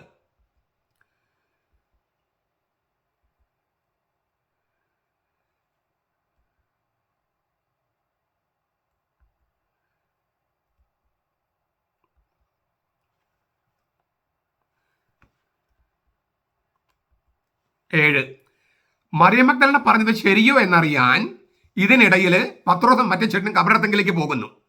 മറിയം അവരുടെ പിന്നാലെ പോകുന്നു. പത്രോസും മറ്റേ ചേട്ടൻ കബറിടം പരിശോധിക്കുന്നു. യേശുവിൻ്റെ വസ്ത്രങ്ങൾ കണ്ടു, മാലാഖയെ കണ്ടില്ല. മറ്റേ ശിഷ്യൻ പത്രോസ് ഇതെല്ലാം കണ്ട് പുറത്തേക്ക് കയറി. മറ്റേ ശിഷ്യൻ കബറിടത്തിൽ കയറി, കബറിടത്തുള്ളിലേക്ക് കയറി അല്ലെങ്കിൽ ഇറങ്ങി ചെന്നു. വസ്ത്രങ്ങൾ കണ്ടു, അവൻ വിശ്വസിച്ചു. യേശു ഉത്ഥാനം ചെയ്തെന്ന് ഈ മറ്റേ ശിഷ്യൻ യോഹന്നാൻ എന്ന് നമ്മൾ വിചാരിക്കുന്നു, വിശ്വസിക്കുന്നു. യോഹന്നാൻ 20:8. പത്രോസിന്റെ പ്രതിസ്പന്ദം അത് വിശ്വസിച്ചോ ഇല്ലയോ എന്ന് ഈ ഘട്ടത്തിൽ രേഖപ്പെടുത്തിയിട്ടില്ല. യോഹന്നാൻ 20:8 നമ്മൾ പറയുന്നത്. 8, കബറിടത്തിൽ നിന്ന് പോയ സ്ത്രീകൾ മറ്റ് അപ്പസ്തലന്മാർ യേശു ഉത്ഥാനം ചെയ്തെന്ന് അറിയിക്കുന്നു. ഈ സമയത്ത് പത്രോസ് യോഹന്നാനും കബറിടം പരിശോധിക്കുകയായിരുന്നതിനാൽ മറ്റ് അപ്പസ്തലന്മാരുടെ കൂടെ ഉണ്ടായിരുന്നില്ല. അത് ക്ലിയർ ആണല്ലോ. ഈ അപ്പസ്തലന്മാർ, അതായത് പത്രോസും യോഹന്നാനും ഒഴികെയുള്ള അപ്പസ്തലന്മാർ വിശ്വസിക്കാൻ മടി കാണിച്ചു. ഇതാണ് ലൂക്ക 24:9-11. 9, പത്രോസും യോഹന്നാനും കബറിടത്തിൽ പോയെങ്കിലും മറിയം മഗ്ദലേന അവിടെ നിന്ന് കരയായിരുന്നു. ഈ പത്രോസും യോഹന്നാനൊക്കെ കബറിടം പരിശോധിച്ചു, യോഹന്നാൻ വിശ്വസിച്ചെങ്കിലും പോയി. പത്രോസ് തീരുമാനമെടുത്തോ ഇല്ലയോ നമുക്ക് അറിഞ്ഞുകൂടാ. ഏതായാലും മറിയം മഗ്ദലേന പോയില്ല. ഇതൊക്കെ നമുക്ക് മനസ്സിലാകും. പ്രത്യേകിച്ചും സ്ത്രീകൾക്ക് കർത്താവിനുള്ള സ്നേഹം ഇന്നും അന്നും ഒക്കെ ഉള്ളത് കൊണ്ട് അവർ കർത്താവിൻ്റെ അടുത്ത് തന്നെ നിൽക്കും. ആണുങ്ങൾ പള്ളി പോകാണ്ടായാലും സ്ത്രീകൾ പള്ളി പോകുന്നതിന് കാരണം ഇതാണ്. അവരൊക്കെ കർത്താവിൻ്റെ സ്നേഹം അത്ര അധികമാണ് സ്ത്രീകൾക്ക്. അപ്പോൾ അവിടെ നിന്ന് അവന് കർത്താവിനെ കാണാതെ അവനക്ക് അറിയായിരുന്നു. ഇടയ്ക്ക് നമ്മൾ കല്ലറയിലേക്ക് നോക്കി. അപ്പോൾ 2 മാലാഖമാരുടെ ദർശനം അവൾക്കുണ്ടായി. അവൾ എന്തിനാണ് കരയുന്നത് അവർ ചോദിച്ചു. ആ സമയത്താണ് യേശു അവൾ ഇങ്ങനെ പുറകിൽ നിന്ന് സമീപിക്കുകയാണ്. അത് തോട്ടക്കാരനെന്ന് വിചാരിച്ചിട്ടാണ് അങ്ങ് എവിടെയാണ് ഈ ശരീരം എടുത്തുകൊണ്ട് വെച്ചെങ്കിൽ ഞാൻ എടുത്തുകൊണ്ട് പോയിക്കൊള്ളാം എന്ന് പറയുന്നൊക്കെ ഈ തോട്ടക്കാരനാണെന്ന് വിചാരിച്ചിട്ടാണ്. യേശു ഇങ്ങനെ പുറകിൽ നിന്ന് വരികയാണ് മറിയത്തിൻ്റെ അടുത്തേക്ക്. മറിയത്തെ യേശു പേര് ചൊല്ലി വിളിക്കുന്നു. അവൾ യേശുവിനെ തിരിച്ചറിയുന്നു. ആനന്ദം കൊണ്ട് അവൾ യേശുവിനെ ആലിംഗനം ചെയ്യുന്നു. ഇതാണ് ഉത്ഥിതനായ യേശുവിൻ്റെ ആദ്യത്തെ പ്രത്യക്ഷപ്പെടൽ. ഉത്ഥിതനായ യേശുവിൻ്റെ ആദ്യത്തെ പ്രത്യക്ഷപ്പെടൽ യോഹന്നാൻ 20:16.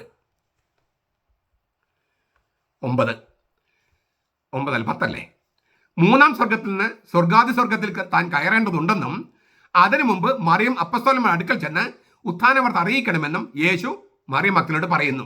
യോഹന്നാൻ 20:17-11. അപ്പസ്തോലന്മാരെ വിവരം അറിയിച്ച സ്ത്രീകൾ മടങ്ങിപ്പോകുമ്പോൾ മറ്റപ്പസ്തോലന്മാരെ, പത്രോസ് യോഹന്നാനും ഇല്ല കൂടാതെയുള്ള അപ്പസ്തോലന്മാരെ, ഒരുപക്ഷെ അവർ വീട്ടിലേക്ക് പോകുന്ന സമയത്തായിരിക്കാം, വഴിയിൽ വെച്ച് ഉത്ഥിതനായ യേശു അവർക്ക് പ്രത്യക്ഷപ്പെടുന്നു. മത്തായി 28:9. ഇതാണ് യേശുവിൻ്റെ രണ്ടാമത്തെ പ്രത്യക്ഷപ്പെടൽ. മറ്റുള്ളവരെ വിശേഷം അറിയിക്കണമെന്ന് യേശു അവരോട് വീണ്ടും പറയുന്നു. മാലാഖ പറഞ്ഞ കാര്യം ആവർത്തിക്കുകയാണ്. ഗലീലിൽ വെച്ച് അവർ യേശുവിനെ കാണുമെന്നും അറിയിക്കുന്നു. ഇതെല്ലാമാണ് ഉയർപ്പ് ദിവസം രാവിലെ സംഭവിച്ചത്. ഈ 11 കാര്യങ്ങൾ. 2 നമ്മൾ രണ്ടാമത്തെ കാര്യം പറയാം. ഉത്ഥാന ദിവസം ഉച്ച കഴിഞ്ഞും വൈകിട്ടും സംഭവിച്ച കാര്യങ്ങൾ. അതായത് AD 33 ഏപ്രിൽ 5 ഞായറാഴ്ച ഉച്ച കഴിഞ്ഞും വൈകിട്ടും സംഭവിച്ച കാര്യങ്ങളാണ് ഇപ്പം നമ്മൾ പറയുന്നത് രണ്ടാമത്തെ തലക്കെട്ടിൽ.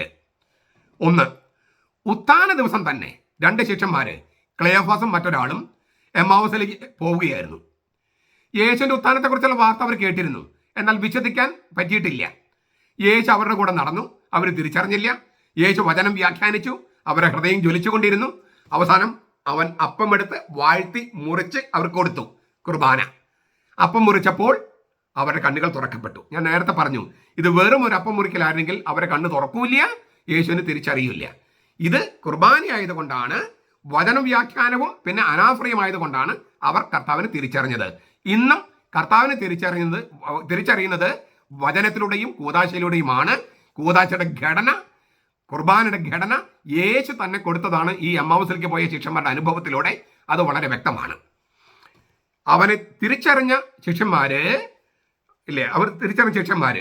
ലൂക്ക 24:13-30 ഈ പറയുന്ന സംഗതികൾ. ഇതാണ് യേശുവിൻ്റെ മൂന്നാമത്തെ പ്രത്യക്ഷപ്പെടൽ. ആ 2 ശിഷ്യന്മാരെ, ക്ലെയോഫാസും മറ്റൊരു ശിഷ്യനും, അപ്പോൾ തന്നെ തിരിച്ച് യെറൂസലേമിലേക്ക് നടക്കുന്നു.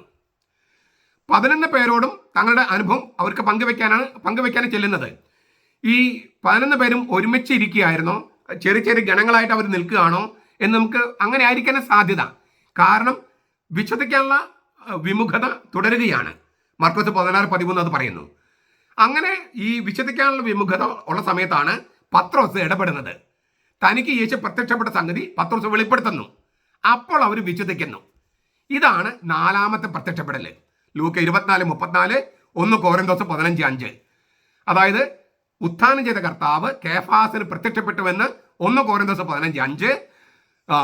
ഈ എമ്മാവൂസിൽ പോയ ശിഷ്യന്മാർ തിരിച്ചു വരുമ്പോൾ അവർ ജെറുസലേം എത്തുമ്പോൾ കേൾക്കുന്ന വാർത്ത യേശു ഉത്ഥാനം ചെയ്തു, പത്രോസിന് ശിമിയോന് പ്രത്യക്ഷപ്പെട്ടു എന്ന് അവർ പറയുന്ന കാര്യമാണ്. അപ്പോൾ പത്രോസിന് എപ്പോൾ എവിടെ വെച്ച് പ്രത്യക്ഷപ്പെട്ടെന്ന കാര്യം ഇവിടെ രേഖപ്പെടുത്തിയിട്ടില്ല. അത് ഞാൻ പറഞ്ഞു കഴിഞ്ഞു. സുപ്രധാനമായ ഒരു രംഗം രേഖപ്പെടുത്താനുള്ളത് കൊണ്ട് ഈ ഘട്ടത്തിൽ രേഖപ്പെടുത്തേണ്ട കാര്യമില്ലെന്ന് അവർ കരുതി. അപ്പോൾ ഈ 4ാമത്തെ പ്രത്യക്ഷപ്പെടലാണ് പത്രോസിന്.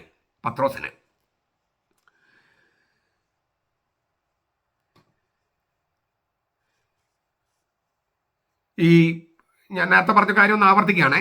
ഇങ്ങനെ അവർ കൂട്ടം കൂടിയ ഈ 11 പേരുണ്ടെങ്കിലും അവരിങ്ങനെ 3-4 പേരൊക്കെ നിന്നിങ്ങനെ യേശുവിൻ്റെ ഉത്ഥാനത്തെക്കുറിച്ച് ചർച്ച ചെയ്തുകൊണ്ടിരിക്കുകയാണ്.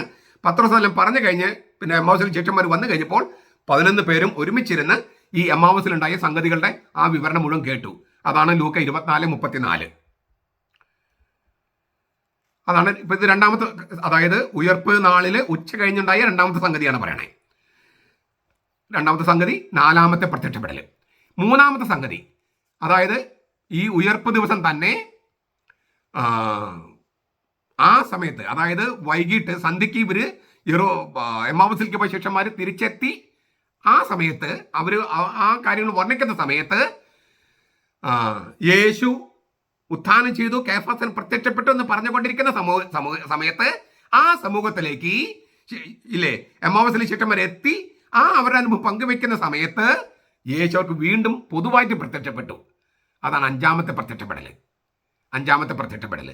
ലൂക്ക 24:36. തീർച്ചയായിട്ടും നമുക്കറിയാം തോമസ് അവരുടെ കൂട്ടത്തിലില്ല. ഞാൻ നേരത്തെ പറഞ്ഞു, പിന്നെ എന്തുകൊണ്ടാണ് 10 പേരെന്ന് പറയാതെ 11 പേരെന്ന് പറഞ്ഞിരിക്കുന്നതിൻ്റെ കാരണം ഞാൻ പറഞ്ഞു കഴിഞ്ഞു. അതായത് മത്യാസൻ തെരഞ്ഞെടുക്കുന്നത് വരെ, യൂദാസിന്റെ നഷ്ടം സംഭവിച്ച് മത്യാസൻ തെരഞ്ഞെടുക്കുന്നത് വരെ ഒരു ഗണം എന്ന നിലയിൽ 11 പേരെന്നാണ് പറഞ്ഞുകൊണ്ടിരുന്നത്. മത്യാസൻ തെരഞ്ഞെടുത്ത് കഴിഞ്ഞ് 12 പേരെന്ന് പറയും, യൂദാസ് നഷ്ടപ്പെടുന്നതിന് മുമ്പ് 12 പേരെന്ന് പറയും. അതിനിടയ്ക്കുള്ള സമയത്ത് 11 പേരെന്നാണ് പറഞ്ഞിരുന്നത്. തോമസ് ഇല്ലെങ്കിലും ആ 11 പേരുടെ ഗണം എന്നുള്ള ആ 11 പേരുടെ ഗണം എന്നുള്ള ഗണത്തെ സൂചിപ്പിക്കുന്നതാണ്. കൃത്യം 11 പേര് ഉണ്ടാകണമെന്നില്ല, കാരണം തോമസ് ഇല്ലായിരുന്നു എന്ന് കൃത്യമായിട്ട് എഴുതിയിട്ടുണ്ട്. യേശു പ്രത്യക്ഷപ്പെട്ട് കഴിഞ്ഞപ്പോൾ തിരുലഗ്നങ്ങൾ വ്യാഖ്യാനിച്ചു കൊടുത്ത് താൻ സത്യമായി ഉയർത്തെഴുന്നേറ്റിരിക്കുന്ന ബോധ്യത്തിലേക്ക് അവരെ നയിക്കുന്നു. അങ്ങനെ ആ ബോധം വന്നു കഴിഞ്ഞപ്പോൾ, അവബോധം വന്നു കഴിഞ്ഞപ്പോൾ അവർ വിശ്വസിച്ച് തുടങ്ങിയപ്പോൾ യേശു അപ്രത്യക്ഷനാകുന്നു. ഇവര് അവരുടെ ബോധ്യം ഒന്ന് ഉറയ്ക്കാൻ, അവർ പരസ്പരം ഷെയർ ചെയ്യാൻ, അവരുടെ അനുഭവങ്ങൾ പങ്കുവെക്കാൻ, യേശു പ്രത്യക്ഷപ്പെടുമ്പോൾ ഓരോരുത്തർക്കും ഓരോ അനുഭവമാണ്, അതെല്ലാം പങ്കുവെക്കാനായിട്ട് കർത്താവ് സമയം കൊടുക്കുകയാണ്. അങ്ങനെ അന്ന് തന്നെ കുറെ കഴിഞ്ഞ്, അതായത് യേശു അപ്രത്യക്ഷനായി കുറെ കഴിഞ്ഞ് ഇവരവരുടെ അനുഭവങ്ങൾ പങ്കുവെച്ചു. ഓരോരുത്തരും തങ്ങൾക്ക് എങ്ങനെയാണ് ഉത്തമനായ യേശു അനുഭവപ്പെട്ടത്, അവൻ ജീവിച്ചിരിക്കുന്ന ബോധ്യം തങ്ങൾക്ക് ഓരോരുത്തർക്കും ഉണ്ടായത് എങ്ങനെയെന്ന് അവർ പങ്കുവെച്ചു. അങ്ങനെ പങ്കുവെച്ചെല്ലാം കഴിഞ്ഞപ്പോൾ യേശു വീണ്ടും പ്രത്യക്ഷപ്പെട്ടു. അന്ന് തന്നെ, ഉത്ഥാന ദിവസം തന്നെ അന്ന് പ്രത്യക്ഷപ്പെട്ടു. പാപമോചനം നൽകാനുള്ള ദൗത്യവും കൂദാശയും അനുരഞ്ജന കൂദാശയും സ്ഥാപിച്ചുകൊണ്ട് അവരുടെ മേൽ ഊതി പരിശുദ്ധാത്മാവിനെ നൽകുന്നു. യോഹന്നാൻ 20:19-23. ഇത് 6ാമത്തെ പ്രത്യക്ഷപ്പെടലാണ്. 6ാമത്തെ.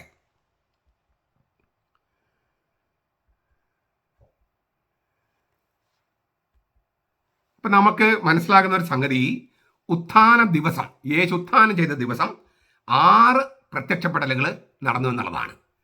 രാവിലെ മുതൽ വൈകിട്ട് വരെ 6 പ്രാവശ്യം, ഉത്ഥാന ദിവസം തന്നെ 6 പ്രാവശ്യം കർത്താവ് പ്രത്യക്ഷപ്പെട്ടു. ഓരോന്നും ഞാൻ പറഞ്ഞു കഴിഞ്ഞു.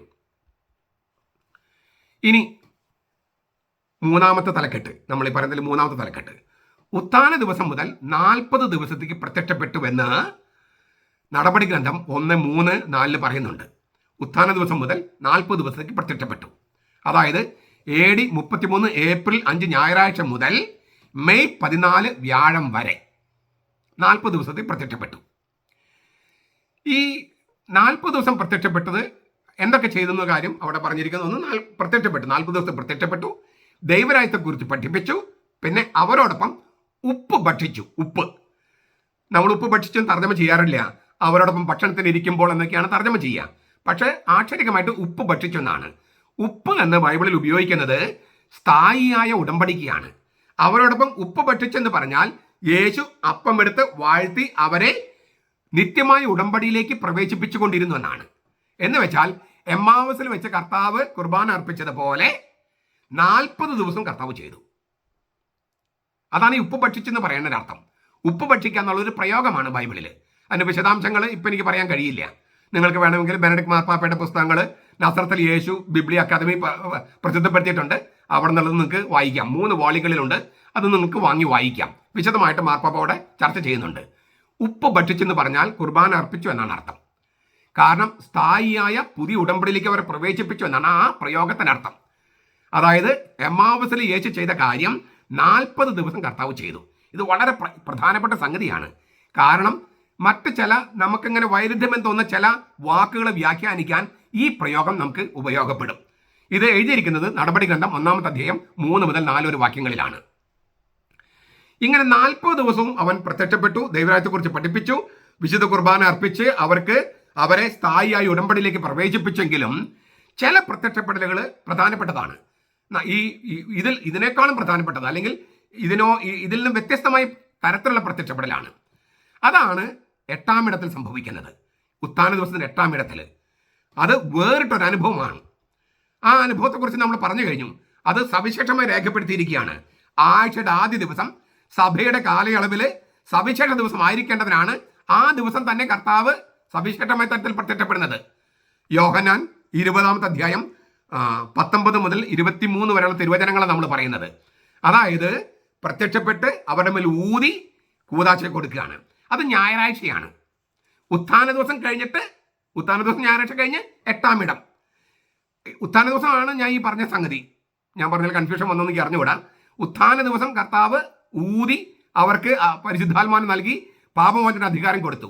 അതിന്റെ 8-ാം ഇടത്തിലാണ് തോമസിന് പ്രത്യക്ഷപ്പെടുന്നത്. 8-ാം ഇടം അതിനിടയ്ക്കുള്ള ദിവസങ്ങളിലൊക്കെ പ്രത്യക്ഷപ്പെട്ടിട്ടുണ്ട്.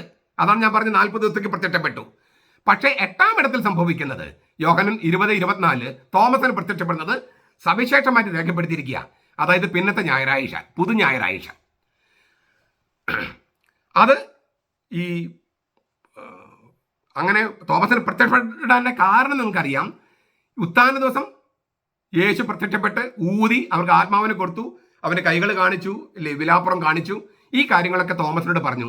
തോമസ് പറഞ്ഞു, ഞാനിതൊക്കെ വിശ്വസിക്കണമെങ്കിൽ ചില വ്യവസ്ഥകളുണ്ട്. ഞാനില്ലാത്ത സമയത്ത് അവൻ വന്നതുകൊണ്ട് ഇനി അങ്ങനെ പറഞ്ഞാലൊന്നും ഞാൻ വിശ്വസിക്കില്ല. തോമസ് അല്ലേ വ്യവസ്ഥകൾ വെച്ചു. അങ്ങനെ വ്യവസ്ഥകൾ ആ ഒരാഴ്ച അങ്ങനെ പോകുകയാണ്. തോമസിനോട് കാര്യങ്ങൾ പറഞ്ഞ്, പക്ഷെ തോമസ് ആ പിടിവാശിയിൽ നിൽക്കുകയാണ്. എൻ്റെ വ്യവസ്ഥകൾ പാലിച്ച് ഞാൻ വിശ്വസിക്കാമെന്നുള്ള ആ ഷാഠ്യഭാവത്തിൽ നിന്നു. ഈ കൊച്ചു കുട്ടികൾ അപ്പൻ്റെ അമ്മയുടെ അടുത്തും പിടിവാശി കാണിക്കുന്ന പോലെ പൗലോസ് സ്നേഹം കൊണ്ടുള്ള പിടിവാശിൽ അങ്ങ് ഉറച്ചു നിന്നു. അതുകൊണ്ട് സംശയിക്കുന്ന തോമാന്നൊന്നും തോമസ് ലീഗായി വിളിക്കരുത്. സ്നേഹത്തിൻ്റെ പിടിവാശി, അതുകൊണ്ടുണ്ടായ സംഗതി എന്താണെന്ന് നമ്മൾ തിരിച്ചറിയാൻ പോകുകയാണ്. അപ്പോൾ അതാണ് നമുക്ക് നാലാമത്തെ കാര്യം. ഉത്ഥാനം കഴിഞ്ഞ് 8-ാം ഇടത്തിൻ്റെ അന്ന് ഞായറാഴ്ച, അതായത് പുതു ഞായറാഴ്ച. നമ്മളിത് പറയുന്നതിന് കാരണമുണ്ട്. എല്ലാ ദിവസവും കർത്താവ് പ്രത്യക്ഷപ്പെട്ടു, ദൈവരാജ്യത്തെക്കുറിച്ച് പഠിപ്പിച്ചു, അവർക്ക് കുർബാന അർപ്പിച്ച്, പുതിയ ഉടമ്പടി എന്ന കുർബാന അർപ്പിച്ച് അവരിൽ സ്ഥായിയായിട്ട് ഉറപ്പിച്ചു. എങ്കിലും പുതു ഞായറാഴ്ച, അതായത് ഏപ്രിൽ 12-ാം തീയതി ഞായറാഴ്ച, AD 33 ഏപ്രിൽ 12 ഞായറാഴ്ച യേശു അപ്പോസ്തലന്മാർക്ക് പ്രത്യക്ഷപ്പെടുന്നു. അത് 7-ാമത്തെ പ്രത്യക്ഷപ്പെടലാണ്. 6 പ്രത്യക്ഷപ്പെടലിൽ നമ്മൾ കണ്ടു കഴിഞ്ഞു ഉത്ഥാന ദിവസമാണ്. ഇത് 8-ാം ദിവസം, 8-ാം ഇടത്തിൽ 7-ാമത്തെ പ്രത്യക്ഷപ്പെടൽ. ആ സമയത്ത് തോമസ് ഉണ്ട്. അപ്പോൾ തോമസിന് പ്രത്യക്ഷപ്പെടുന്നത് 7-ാമത്തെയാണ്. 12-ാം തീയതി 7-ാമത്തെ പ്രത്യക്ഷപ്പെടൽ. ഒരു സർപ്രൈസ് ഞാൻ പറഞ്ഞല്ലോ, കുറച്ച് കഴിഞ്ഞ് ഞാൻ ഇതിനോട് വെളിപ്പെടുത്താം. ബൈബിൾ രേഖപ്പെടുത്തിയിരിക്കുന്ന ഏറ്റവും പ്രധാനപ്പെട്ട സംഭവങ്ങളിൽ ഒന്നാണിത്. യേശു തോമസ് ലീഗ നേരിട്ട് വിളിക്കുന്നു.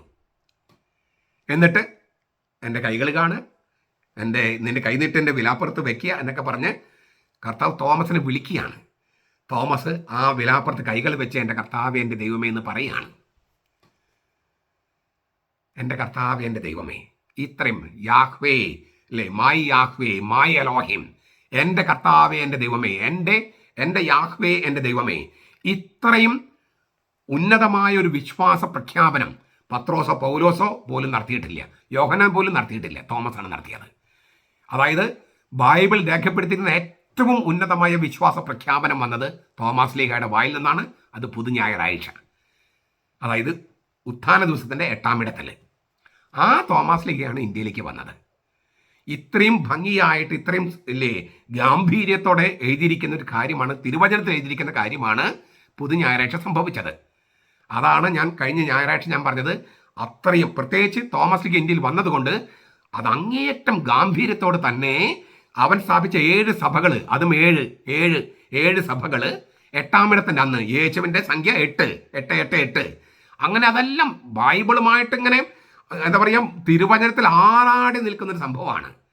അത് പ്രത്യേകിച്ച് ഭാരതസഭ അതിൻ്റെ അന്നൊരു ഗാംഭീര്യത്തോടു കൂടി ലത്തീൻകാരും സീറോ മലബാറും മലങ്കരയും പിന്നെ ഓർത്തഡോക്സും ഈ പെന്തക്കോസ്ത് ദൈവസഭക്കാരും എല്ലാവരും, യാക്കോബേക്കാരും CSIക്കാരും എല്ലാവരും ചേർന്ന് ചെയ്യുന്ന സംഗതിയാണ്. കാരണം ഇത്രയും മനോഹരമായി വചനത്തിൽ ആറാടി നിൽക്കുന്നൊരു സംഭവം വേറെ ഇല്ല.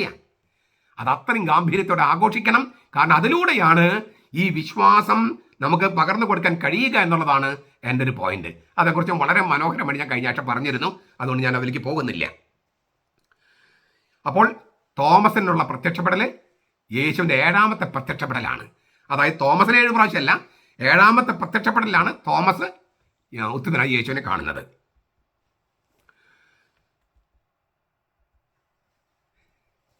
ഗലീലിൽ വെച്ചുള്ള ഇതിനകത്തുള്ള അഞ്ചാമത്തെ കാര്യം ഞാൻ പറയാണ്.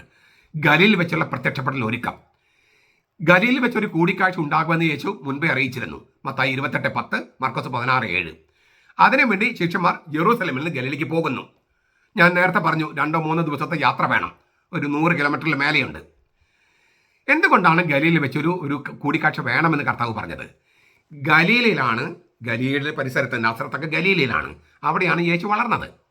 ഗലീലിലാണ് യേശു സുവിശേഷ പ്രഘോഷം ആരംഭിച്ചത്. കഫർനാമിൽ ഗലീലിലാണ്. ഗലീലിൽ വെച്ചാണ് ശിഷ്യന്മാരെ വിളിച്ചത്. ശിഷ്യന്മാരെല്ലാം ഗലീലിൽ നിന്നുള്ളവരാണ്. ഒരു പക്ഷേ യൂദാസ് ഇസ്കറിയോത്ത് ഒഴികെ ബാക്കി എല്ലാവരും തന്നെ ഗലീലിൽ നിന്നുള്ളവരാണ്. അതിനാൽ ഭൂമിശാസ്ത്രപരമായി വളരെ പ്രധാനപ്പെട്ട സ്ഥലമാണ് ഗലീല. അതിനേക്കാൾ പ്രധാനപ്പെട്ടതാണ് ദൈവശാസ്ത്രം. എന്താണ്? 2 ദൈവശാസ്ത്രം ഞാൻ സൂചിപ്പിക്കുകയാണ്. ഈ നിങ്ങൾ ഗലീലയിൽ വെച്ച് അവനെ കാണുമെന്ന് പറയുമ്പോൾ യെറൂശലേമിൽ നിന്ന് ഗലീലയ്ക്ക് പോകുകയാണ് അവർ. ആ പോക്ക് യേശു അവരുടെ മുൻപേ പോകുന്നുവെന്ന് മർക്കോസ് 16:5-6 പറയുന്നുണ്ട്. ചിതറിക്കപ്പെട്ട ആടുകളെ ഞാൻ ഇടയനെ അടിക്കും, ആടുകൾ ചിതറിപ്പോകും. അങ്ങനെയുള്ള ആടുകളെ ശേഖരിക്കാനായി അവൻ നിങ്ങൾക്ക് മുൻപേ പോകുന്നു. പ്രോ ആഗോ എന്നാണ് മർക്കോസിന്റെ സുവിശേഷം പറയണേ. മർക്കോസ് 16:5-6 ആ യുവാവ് പറയുന്നത്. പ്രോ ആഗോ എന്ന് പറഞ്ഞാൽ ഇടയൻ ആടുകൾക്ക് മുമ്പേ നടക്കുന്നതിന് ഉപയോഗിക്കുന്ന വാക്കാണ്. അപ്പൊ യേശു എന്ന സാക്ഷിയിൽ ഇടയൻ ചിതറിക്കപ്പെട്ട ആടുകളെ ശേഖരിക്കാൻ വേണ്ടിയുള്ളൊരു പോക്കാണത്. അതാണ് 1ാമത്തെ ദൈവശാസ്ത്രം. 2, ഗലീലയിൽ വിജാതരുടെ ഗലീലി അവിടെ ഒരു വെളിച്ചം ഉദിച്ചു എന്നാണ് യെശയ്യാ പ്രവാചകൻ പറഞ്ഞത്. ആ വെളിച്ചം യേശുവാണ്. ആ വെളിച്ചം എവിടെയാണ് ഉദിച്ചത് അവിടെ വെച്ച് തന്നെ ഇവർ കാണണം. ആ ഗലീല കടലിൽ മീൻ പിടിക്കുന്ന സമയത്താണ് ഇവർ വിളിച്ചത്. അതുകൊണ്ട് അവിടെ വെച്ച് തന്നെ ഈ സുവിശേഷ പ്രഘോഷം ആരംഭിച്ച സ്ഥലത്ത്, അവരെ വിളിച്ച സ്ഥലത്ത് ഈ വെളിപാടിന്റെ വെളിച്ചം എവിടെ പ്രത്യക്ഷപ്പെട്ടു ആ സ്ഥലത്ത് വെച്ച് ഉത്തിതൻ അവരെ കണ്ട് അവരെ ഈ ചിതറിപ്പോയ ആടുകളെ ശേഖരിച്ച് അവർക്ക് പ്രേക്ഷിത കൽപ്പന കൊടുക്കേണ്ടതുണ്ട്. അതുകൊണ്ടാണ് ഗലീലിലെ പ്രത്യക്ഷപ്പെടൽ ഇത്ര പ്രധാനപ്പെട്ടത്. നിങ്ങൾക്ക് മുമ്പേ അവൻ യേശു അവിടെ പോകുന്നു, അവിടെ വെച്ച് നിങ്ങൾ കാണുമെന്ന് പറഞ്ഞതിന് കാരണം അതാണ്. ഇങ്ങനെ പോകുന്ന ദിവസമൊക്കെ കർത്താവ് കൂടെയുണ്ട്. അതുകൊണ്ടാണ് ഞാൻ പറഞ്ഞത് അവർക്ക് മുൻപേ പോകുന്നെന്ന് പറഞ്ഞല്ലോ. അതുകൊണ്ട് 40 ദിവസത്തേക്ക് അവൻ പ്രത്യക്ഷപ്പെട്ടു എന്ന തിരുവചനവും ഇതും ചേർന്ന് പോകുകയാണ്. ഈ ഉത്ഥാന ദിവസം തൊട്ട് ഈ സ്വർഗാരോഹണം വരെ 40 ദിവസത്തേക്ക് അവൻ പ്രത്യക്ഷപ്പെട്ടു എന്ന് വെച്ചാൽ ഈ ഗലീലയ്ക്കുള്ള അവരുടെ പോക്ക് 3 ദിവസത്തെ യാത്രയിലും കർത്താവ് പ്രത്യക്ഷപ്പെട്ടുകൊണ്ടിരുന്നു. അതിനാൽ ആ 40 ദിവസത്തെ പ്രത്യക്ഷപ്പെടലിന് ഭംഗം വരുന്നില്ല. ചില പ്രത്യക്ഷപ്പെടലുകൾക്ക് സവിശേഷ പ്രാധാന്യമുള്ളത് കൊണ്ട് അത് സവിശേഷമായിട്ട് എഴുതിയിരിക്കുന്നത് മാത്രം. അപ്പോൾ നമ്മൾ 6ാമത്തെ ഇതിലേക്ക് പോകുകയാണ്. അതായത് ഗലീലിൽ വെച്ചുള്ള ആ സംഭവത്തെ അത് ഒരുക്കം കഴിഞ്ഞു. ഇനി ഗലീലിൽ വെച്ചുള്ള പ്രത്യക്ഷപ്പെടൽ ആദ്യം നടക്കുന്നത് നമ്മൾ മുമ്പ് കണ്ടതാണ്. യോഹന്നാൻ 21-ാം അധ്യായം 1 മുതൽ യെറൂസലേമിൽ നിന്ന് ഗലീലിലെത്തി ഇല്ലേ, അതിൻ്റെ പിന്നാലെ പണ്ട് മീൻ പിടിച്ച സ്ഥലത്ത് ഗലീല കടലിൽ ഇപ്പൊ പേര് മാറ്റി പറഞ്ഞിരിക്കുകയാണ് തിബേരിയസ് കടലിൽ. അതിന് കാരണം എന്താണ്? ഗലീലയ്ക്ക് തന്നെ മാറ്റം വന്നിരിക്കുന്നു. അന്ന് അവിടെ നടന്നു പോയവൻ ഇപ്പോൾ മരിച്ചവൻ ഉത്ഥാനം ചെയ്തിരിക്കുന്നു. അപ്പൊ ഗലീൽ എന്ന വാക്കിന് പകരം തിബേരിയസ് കടൽ എന്ന് പറഞ്ഞിരിക്കുക. അതായത് ഭൂമിശാസ്ത്രത്തിന് പോലും വ്യത്യാസം വന്നിരിക്കുന്നു. യേശു ഉത്ഥാനത്തോടെ പ്രപഞ്ചത്തിന് മാറ്റം വന്നിരിക്കുന്നു എന്നാണ് അതിലൂടെ അവതരിപ്പിക്കുന്നത്. ഗലീല കടൽ എന്ന് പറഞ്ഞിരിക്കുന്നതിന് ഇപ്പോൾ തിബേരിയസ് കടൽ എന്ന് പറയുന്നു. അതായത് പ്രപഞ്ചത്തിന് മാറ്റം വന്നിരിക്കുന്നു. അവർ മീൻ പിടിക്കാൻ പോകുന്നു. പത്രോസും മറ്റു 6 പേരും മീൻ പിടിക്കാൻ പോകുന്നു. അത്ഭുതകരമായി മീൻപിടുത്തത്തിന് ശേഷം പത്രോസിനെ ദൈവജനത്തിന്റെ ഇടയനായി സാക്ഷൽ ഇടയനായി യേശു വാഴിക്കുന്നു. പിന്നെ പത്രോസിന്റെ രക്തസാക്ഷിത്വം, യോഹന്നാന്റെ ജീവിതം, മരണം എന്നിവയെക്കുറിച്ച് സൂചന നൽകുന്നു. ഇത് 8ാമത്തെ സവിശേഷമായുള്ള പ്രത്യക്ഷപ്പെടലാണ്. യേശുവിന്റെ 8ാമത്തെ സവിശേഷമായ പ്രത്യക്ഷപ്പെടൽ. 7ാമത്തെ നമ്മൾ തോമസിനാന്ന് പറഞ്ഞല്ലോ. പിന്നെ ഗലീലിൽ വെച്ചുള്ള ഈ പ്രത്യക്ഷപ്പെടൽ കഴിഞ്ഞ് 2ാമത്തെ ഏതാണ്? ഗലീലിൽ വെച്ചുള്ള 2ാമത്തേത് 500-അധികം ശിഷ്യന്മാർക്ക് പ്രത്യക്ഷപ്പെടുന്നു. 1 കൊരിന്ത്യർ 15:6. അത് യേശുവിന്റെ 9ാമത്തെ സവിശേഷ പ്രത്യക്ഷപ്പെടലാണ്. അതാണ് യാക്കോബിന് 500-ലധികം പേർക്ക്. അതിന് വിശദാംശങ്ങൾ രേഖപ്പെടുത്തിയിട്ടില്ല. എന്നാൽ AD 52 ലേഖനം രചിക്കുന്ന സമയത്തും ഈ AD 33 സംഭവിച്ച കാര്യങ്ങൾ അതിൻ്റെ സാക്ഷികൾ ജീവിച്ചിരിപ്പുണ്ട്, വളരെയധികം പേര് ജീവിച്ചിരിപ്പുണ്ട്, കുറച്ച് പേര് മരിച്ചുപോയി എന്ന് പൗലോസ് രേഖപ്പെടുത്തുന്നുണ്ട്. ഗലീലയിൽ വെച്ചുള്ള മൂന്നാമത്തെ പ്രത്യക്ഷപ്പെടൽ, അതായത് മൊത്തത്തിലുള്ള 10ാമത്തെ പ്രത്യക്ഷപ്പെടൽ, അതാണ് യാക്കോബിന് 1 കൊരിന്ത്യർ 15:7. ഇത് അന്തിമ പ്രത്യക്ഷപ്പെടലിന് മുമ്പ് ആണ് എന്ന് മാത്രമേ നമുക്ക് അറിയുള്ളൂ. പിന്നെ ഗലീലയിൽ വെച്ച് നടത്തുന്നതിൻ്റെ കാരണമൊക്കെ ഞാൻ നേരത്തെ സൂചിപ്പിച്ചു. യാക്കോബ് അവിടെയാണ് താമസിച്ചിരുന്നത്. ആദ്യം യാക്കോബ്, യേശുവിൻ്റെ സഹോദരൻ അറിയപ്പെടുന്ന യാക്കോബ് കസിനായിരുന്നു. ആ കസിന് യേശുവിൽ അത്ര വലിയ വിശ്വാസം ഉണ്ടായിരുന്നില്ല. അതിനാൽ പ്രത്യക്ഷപ്പെട്ട് അവനെ ഉത്ഥാന വിശ്വാസത്തിലേക്ക്, യേശുവിൻ്റെ വിശ്വാസത്തിൽ ഉറപ്പിക്കുകയാണ്. അതാണ് യാക്കോബിന് സവിശേഷമായി പ്രത്യക്ഷപ്പെട്ടുവെന്ന് 1 കൊരിന്ത്യർ 15:7 പറഞ്ഞിരിക്കുന്നത്. അത് യേശുവിൻ്റെ മൊത്തത്തിലുള്ള 10ാമത്തെ പ്രത്യക്ഷപ്പെടലാണ്. അത് കഴിഞ്ഞിട്ട് മത്തായി 28-ാമത്തെ അധ്യായം നമ്മൾ കാണുന്ന 28-ാമത്തെ അധ്യായം 16, 17 അല്ലെങ്കിൽ 16 മുതൽ 20 വരെയുള്ളത്, അത് 2 തരത്തിൽ മനസ്സിലാക്കാം. ഈ 16, 17 ഒരു സംഗതിയും 18 മുതൽ 20 വരെ മറ്റൊരു സംഗതിയായിട്ട്, അങ്ങനെ 2 തരത്തിൽ ദൈവശാസ്ത്രന്മാർ പറയുന്നുണ്ട്. 18 മുതൽ 20 വരെ വേറൊരു പ്രത്യക്ഷപ്പെടലാണെങ്കിൽ അത് ബഥാനിയയിൽ വെച്ചിട്ടാണ്. അപ്പം അത് വേറൊരു ഖണ്ഡമായിട്ട് കണക്കാക്കണം.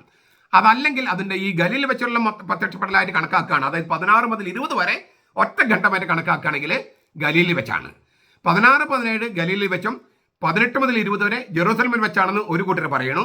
അതല്ല 16 മുതൽ 20 വരെ ഒരേ സമയം ഗലീലിൽ വെച്ചാണെന്ന് വേറെ കൂട്ടർ പറഞ്ഞു. എങ്ങനെയായാലും നമുക്ക് വിരോധമില്ല, അതിനകത്ത് യാതൊരു ഒരു വൈരുദ്ധ്യത്തിൻ്റെ ഒരു പ്രശ്നം ഉദിക്കുന്നില്ല. ഗലീലിലെ മലയിൽ യേശു കാണുകയാണ് ഈ ശിഷ്യന്മാർക്ക്. അത് 11ാമത്തെ പ്രത്യക്ഷപ്പെടലാണ്. 11ാമത്തെ പ്രത്യക്ഷപ്പെടൽ, മൊത്തത്തിൽ 11ാമത്തെ പ്രത്യക്ഷപ്പെടൽ.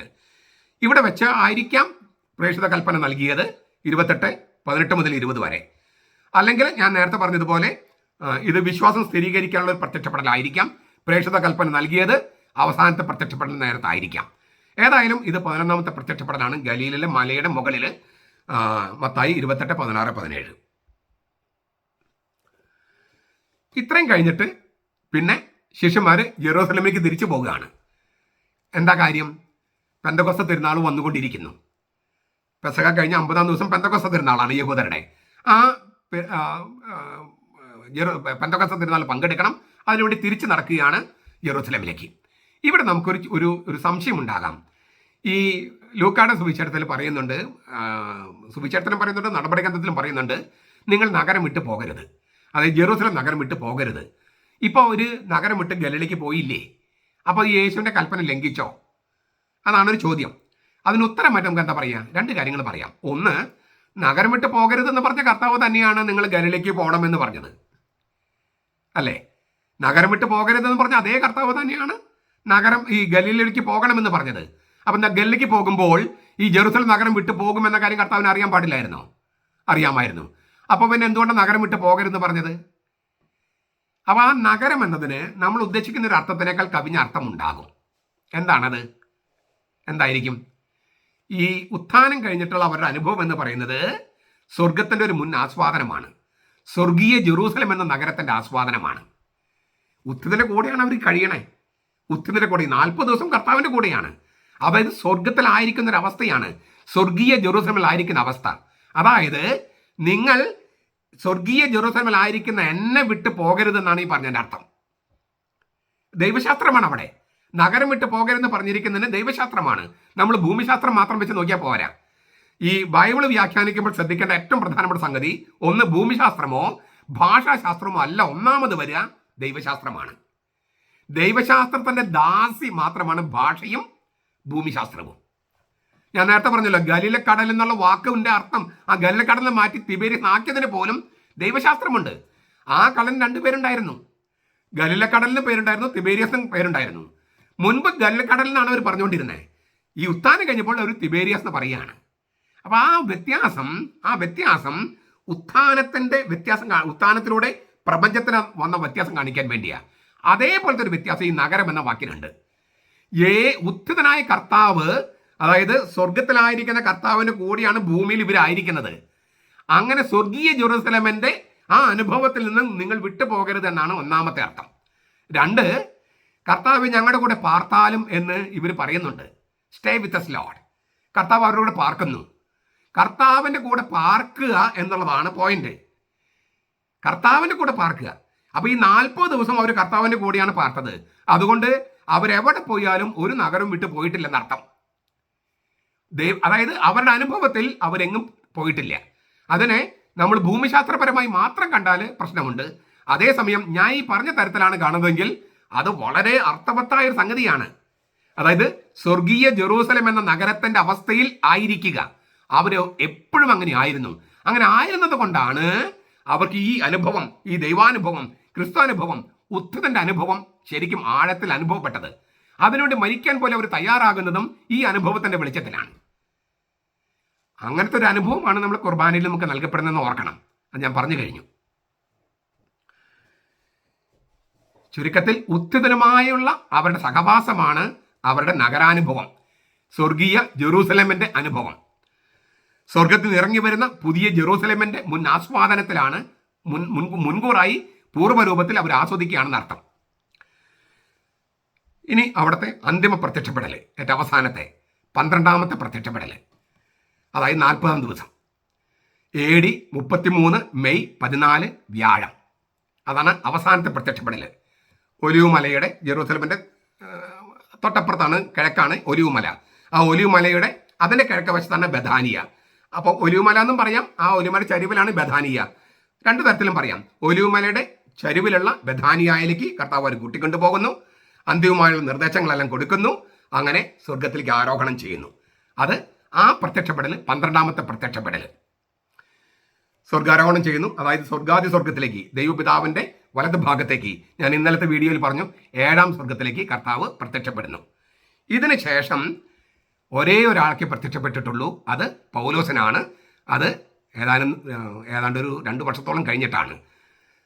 ഈ സ്വർഗാരോഹണം കഴിഞ്ഞിട്ട് യേശു ഉത്ഥിതനായ കർത്താവ് ഒരേ ഒരാൾക്ക് പ്രത്യക്ഷപ്പെടുന്നുള്ളൂ, അത് പൗലോസിനാണ്. അത് നടപടി ഗ്രന്ഥം 9, 22, 26 അധ്യായങ്ങൾ പറഞ്ഞിട്ടുണ്ട്.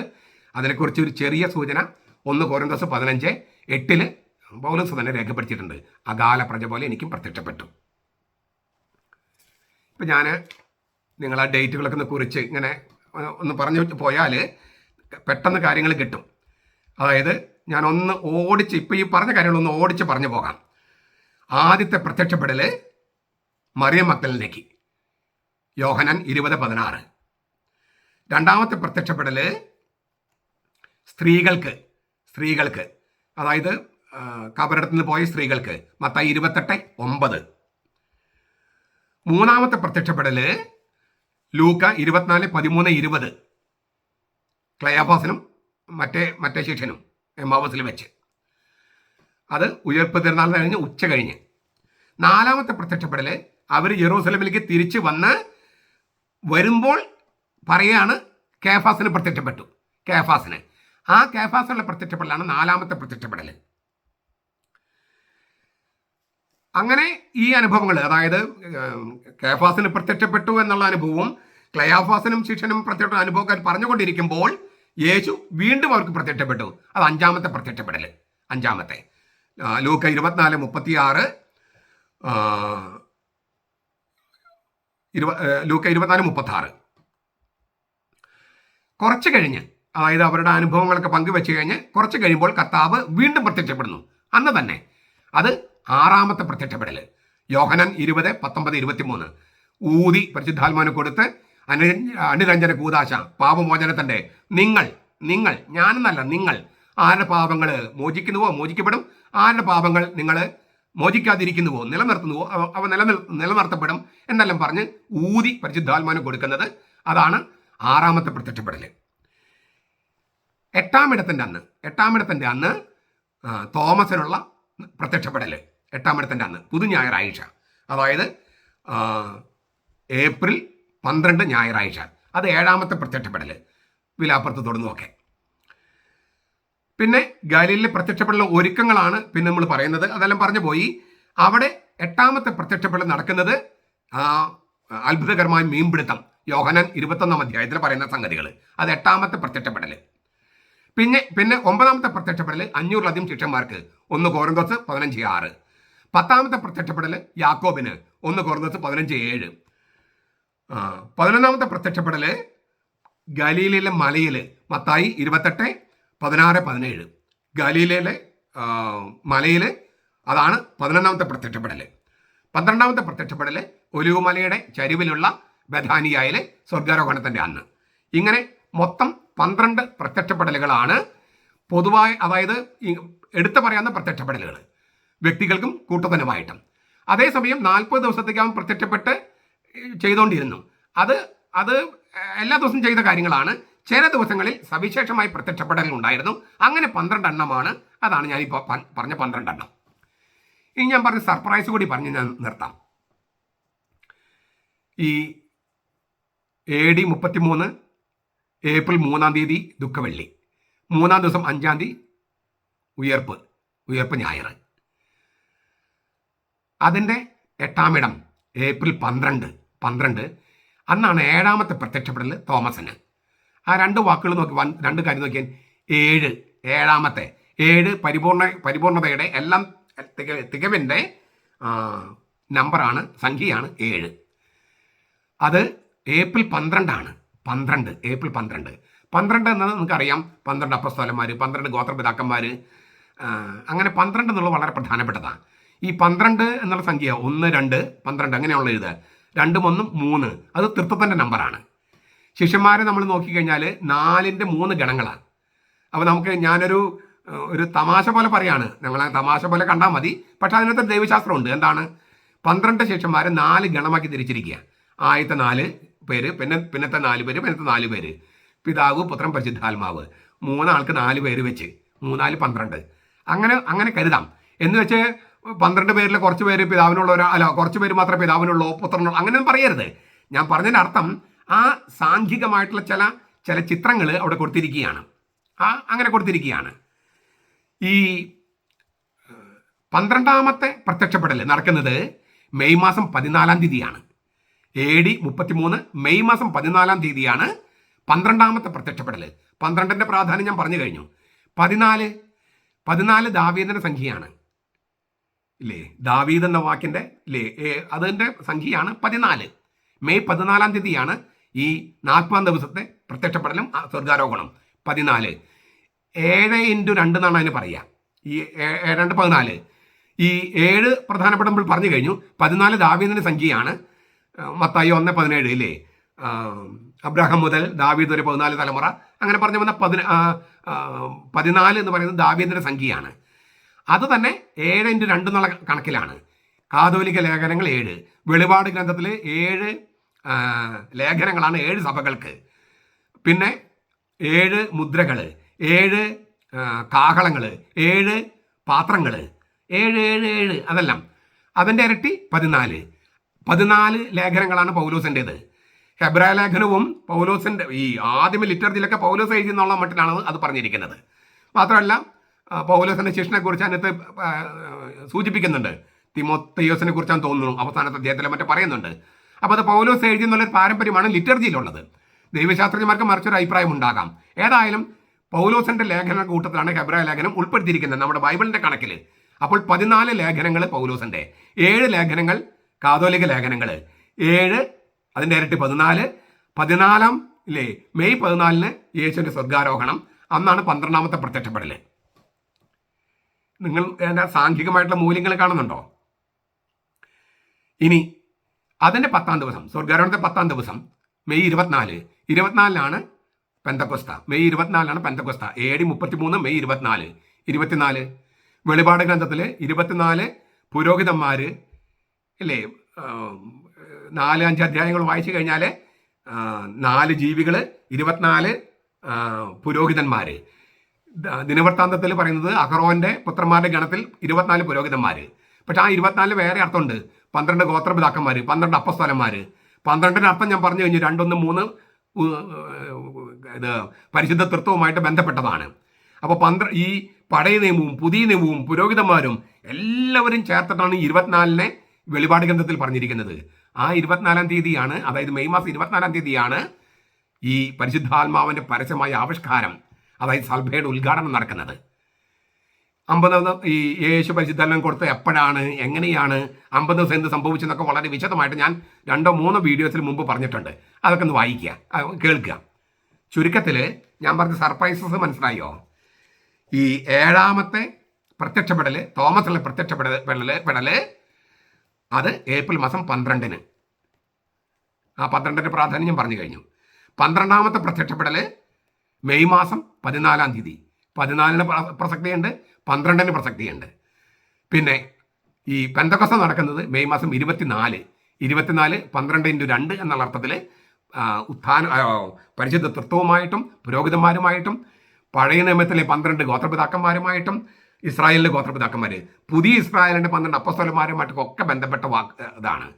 ഇങ്ങനെ ദൈവശാസ്ത്രം കുത്തി നിറച്ച് ഇങ്ങനെ നമ്മുടെ ജീവിതത്തെ മുഴുവൻ ഇങ്ങനെ വചനത്തിൽ ആറാടി നിർത്താൻ വേണ്ടിയുള്ള ഒരു രീതിയിലാണ് ഈ ബൈബിളിൽ സംഗതിയിൽ എഴുതിയിരിക്കുന്നതും അതെല്ലാം ചരിത്രപരമായി സത്യവും. ഞാൻ ഇപ്പോൾ ഭൂമിശാസ്ത്രവും കണക്കും സംഖ്യയും തീയതിയും കലണ്ടറും പഞ്ചാംഗവും ഒക്കെ വെച്ചിട്ടാണ് പറഞ്ഞത്. അതിൻ്റെ ഉള്ളിൽ അങ്ങനെയാണ് ദൈവത്തിൻ്റെ വെളിപാടുകൾ. അതിങ്ങനെ കുറേശ്ശെയാണ് നമുക്ക് വെളിപ്പെട്ട് കിട്ടുക. അങ്ങനെ ഇത് എനിക്കൊരു വെളിപാട് പോലെയായിരുന്നു. ഞാൻ വെറുതെ അന്നത്തെ കലണ്ടർ ഇങ്ങനെ ഉണ്ടാക്കിയപ്പോഴാണ് ഞാൻ ആ തീയതികളെല്ലാം നോട്ട് ചെയ്യാൻ തുടങ്ങിയത്. ഞാൻ അത് മറ്റു സ്ഥലത്ത് വായിച്ചിട്ടൊന്നുമല്ല. ഞാൻ അന്നത്തെ കലണ്ടർ വെറുതെ ഒന്ന് എഴുതി ഉണ്ടാക്കിയപ്പോഴാണ് ഞാൻ വെളിപാട് ഗ്രന്ഥത്തെക്കുറിച്ചൊരു വലിയൊരു പുസ്തകം എഴുതിയിട്ടുണ്ട്. അപ്പോൾ സംഖ്യകളെക്കുറിച്ചൊക്കെ ഞാൻ ഒത്തിരി അവിടെ എഴുതിയിട്ടുണ്ട്, അങ്ങനെ പഠിപ്പിച്ചിട്ടുണ്ട്. ഞാൻ ജസ്റ്റ് ഒരു സെക്കൻഡ് കൊണ്ട് ഞാനൊന്ന് കാണിച്ചു തരാം.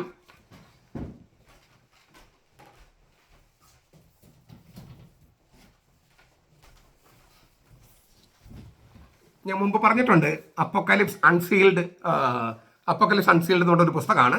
1000-ഓളം പേജുള്ളതാണ്. അപ്പം ഞാൻ ഈ വെളിപാട് ഗ്രന്ഥത്തെക്കുറിച്ച് എൻ്റെ മാസ്റ്റേഴ്സ് ഡിഗ്രി വെളിപാട് ഗ്രന്ഥത്തിലാണ്. ഇതൊരു പുസ്തകമാണ്. ഇത് മറ്റു ഭാഷകളിലേക്ക് തർജ്ജമ ചെയ്യുന്നുണ്ട്. അപ്പം അങ്ങനെയൊക്കെ ഉള്ളത് കൊണ്ട് എനിക്ക് പെട്ടെന്ന് അത് ഇങ്ങനെ ക്ലിക്കായി, ആ സാംഘികമായിട്ടുള്ള കണക്ഷൻസ്. അതാണ് ഞാനിങ്ങനെ എഴുതാനുള്ള കാരണം. ഞാനെൻ്റെ മാസ്റ്റേഴ്സ് ഡിഗ്രി എഴുതാനും ഈ വെളിപാട് പുസ്തകം ഒറ്റ ഇരിപ്പിൽ അങ്ങനെ വായിച്ചു കഴിഞ്ഞിട്ട് അതിലത്തെ ഇതുപോലെ തന്നെ ഒരു പേജിനകത്ത് ഞാനിങ്ങനെ അതിൻ്റെ കണക്ഷൻസ് എഴുതി. അതാണ് എൻ്റെ തീസായിട്ട് ഫ്രഞ്ചുകാരനാണ് പ്രൊഫസർ അംഗീകരിച്ചത്. ഞാനത് പറഞ്ഞു വന്നത് നിങ്ങൾക്കും ഒരു വെളിപാടുണ്ടാകാൻ ഇതൊക്കെ സഹായിക്കുമെന്ന് വിചാരിച്ചിട്ടാണ്. ഒരു ധ്യാനം പോലെ ഞാൻ കേൾക്കാൻ പറഞ്ഞത് നിങ്ങൾക്കിപ്പോൾ മനസ്സിലായെന്ന് ഞാൻ വിചാരിക്കുകയാണ്. എന്തുമാത്രം വചനത്തിൽ ആറാടി നിൽക്കാനാണ് കർത്താവ് ആഗ്രഹിക്കുന്നത്. നമ്മൾ ഈ കർത്താവ് എമ്മാവുസിലേക്ക് പോയ ശിഷ്യന്മാർക്ക് വചനം വ്യാഖ്യാനിച്ചു കൊടുത്തു. വ്യാഖ്യാനമില്ലാതെ ബൈബിൾ മനസ്സിലാകില്ല. അത് എത്യോപ്യയിലെ ധനകാര്യ വകുപ്പ് മന്ത്രി ഫിലിപ്പോസ് പറഞ്ഞതാണ് നടപടി ഗ്രന്ഥത്തിൽ. അതായത് ആരെങ്കിലും വ്യാഖ്യാനിച്ച് തരാതെ വചനം മനസ്സിലാകില്ല. ഒരുപാട് വ്യാഖ്യാതാക്കളുണ്ട്, നിങ്ങൾ കണ്ടിട്ടുണ്ട്. ഞാൻ പറഞ്ഞ വ്യാഖ്യാനവും നിങ്ങൾ കേൾക്കുക. നിങ്ങൾക്ക് ഞാൻ പറഞ്ഞതിലെല്ലാം പോരായ്മയുണ്ടെങ്കിൽ മനസ്സിലാക്കാൻ വന്നിട്ടുണ്ടെങ്കിൽ ചോദ്യങ്ങൾ ചോദിക്കുക. നിങ്ങളുടെ കൺട്രിബ്യൂഷൻസും നിങ്ങളുടെ വെളിപാടുകളും അത് ഞാനുമായിട്ടും പങ്കുവയ്ക്കുക. അങ്ങനെ നമുക്ക് ഒരുമിച്ച് ഈ ഉത്തമനായ കർത്താവിൻ്റെ കൂടെ, ആ ക്ലയോഫാസിൻ്റെ കൂടെ ഒരു അനാമികനായ ഒരാളുണ്ടായിരുന്നല്ലോ, അനാമികനായ ഒരു ശിഷ്യൻ. ആ ശിഷ്യൻ ഞാനും നിങ്ങളൊന്ന് കരുതിയിട്ട് കർത്താവ് നമ്മുടെ കൂടെ യാത്ര ചെയ്യുന്നു. അങ്ങനെ കർത്താവിൻ്റെ വചനവ്യാഖ്യാനം കേട്ട് പോകാൻ ഈ വചനവ്യാഖ്യാനം നമ്മളെ സഹായിക്കട്ടെ. ഇനിയും വചനത്തിൽ ആറാടി നിൽക്കാൻ, കുറേ കൂടി ആഴത്തിലേക്ക് പോകാൻ, അങ്ങനെ നിൽക്കാൻ ഈ വചനധ്യാനവും നമ്മളെ സഹായിക്കട്ടെ. കർത്താവ് നമ്മളെ കൂടി ഉണ്ടാകട്ടെ, അനുഗ്രഹിക്കട്ടെ.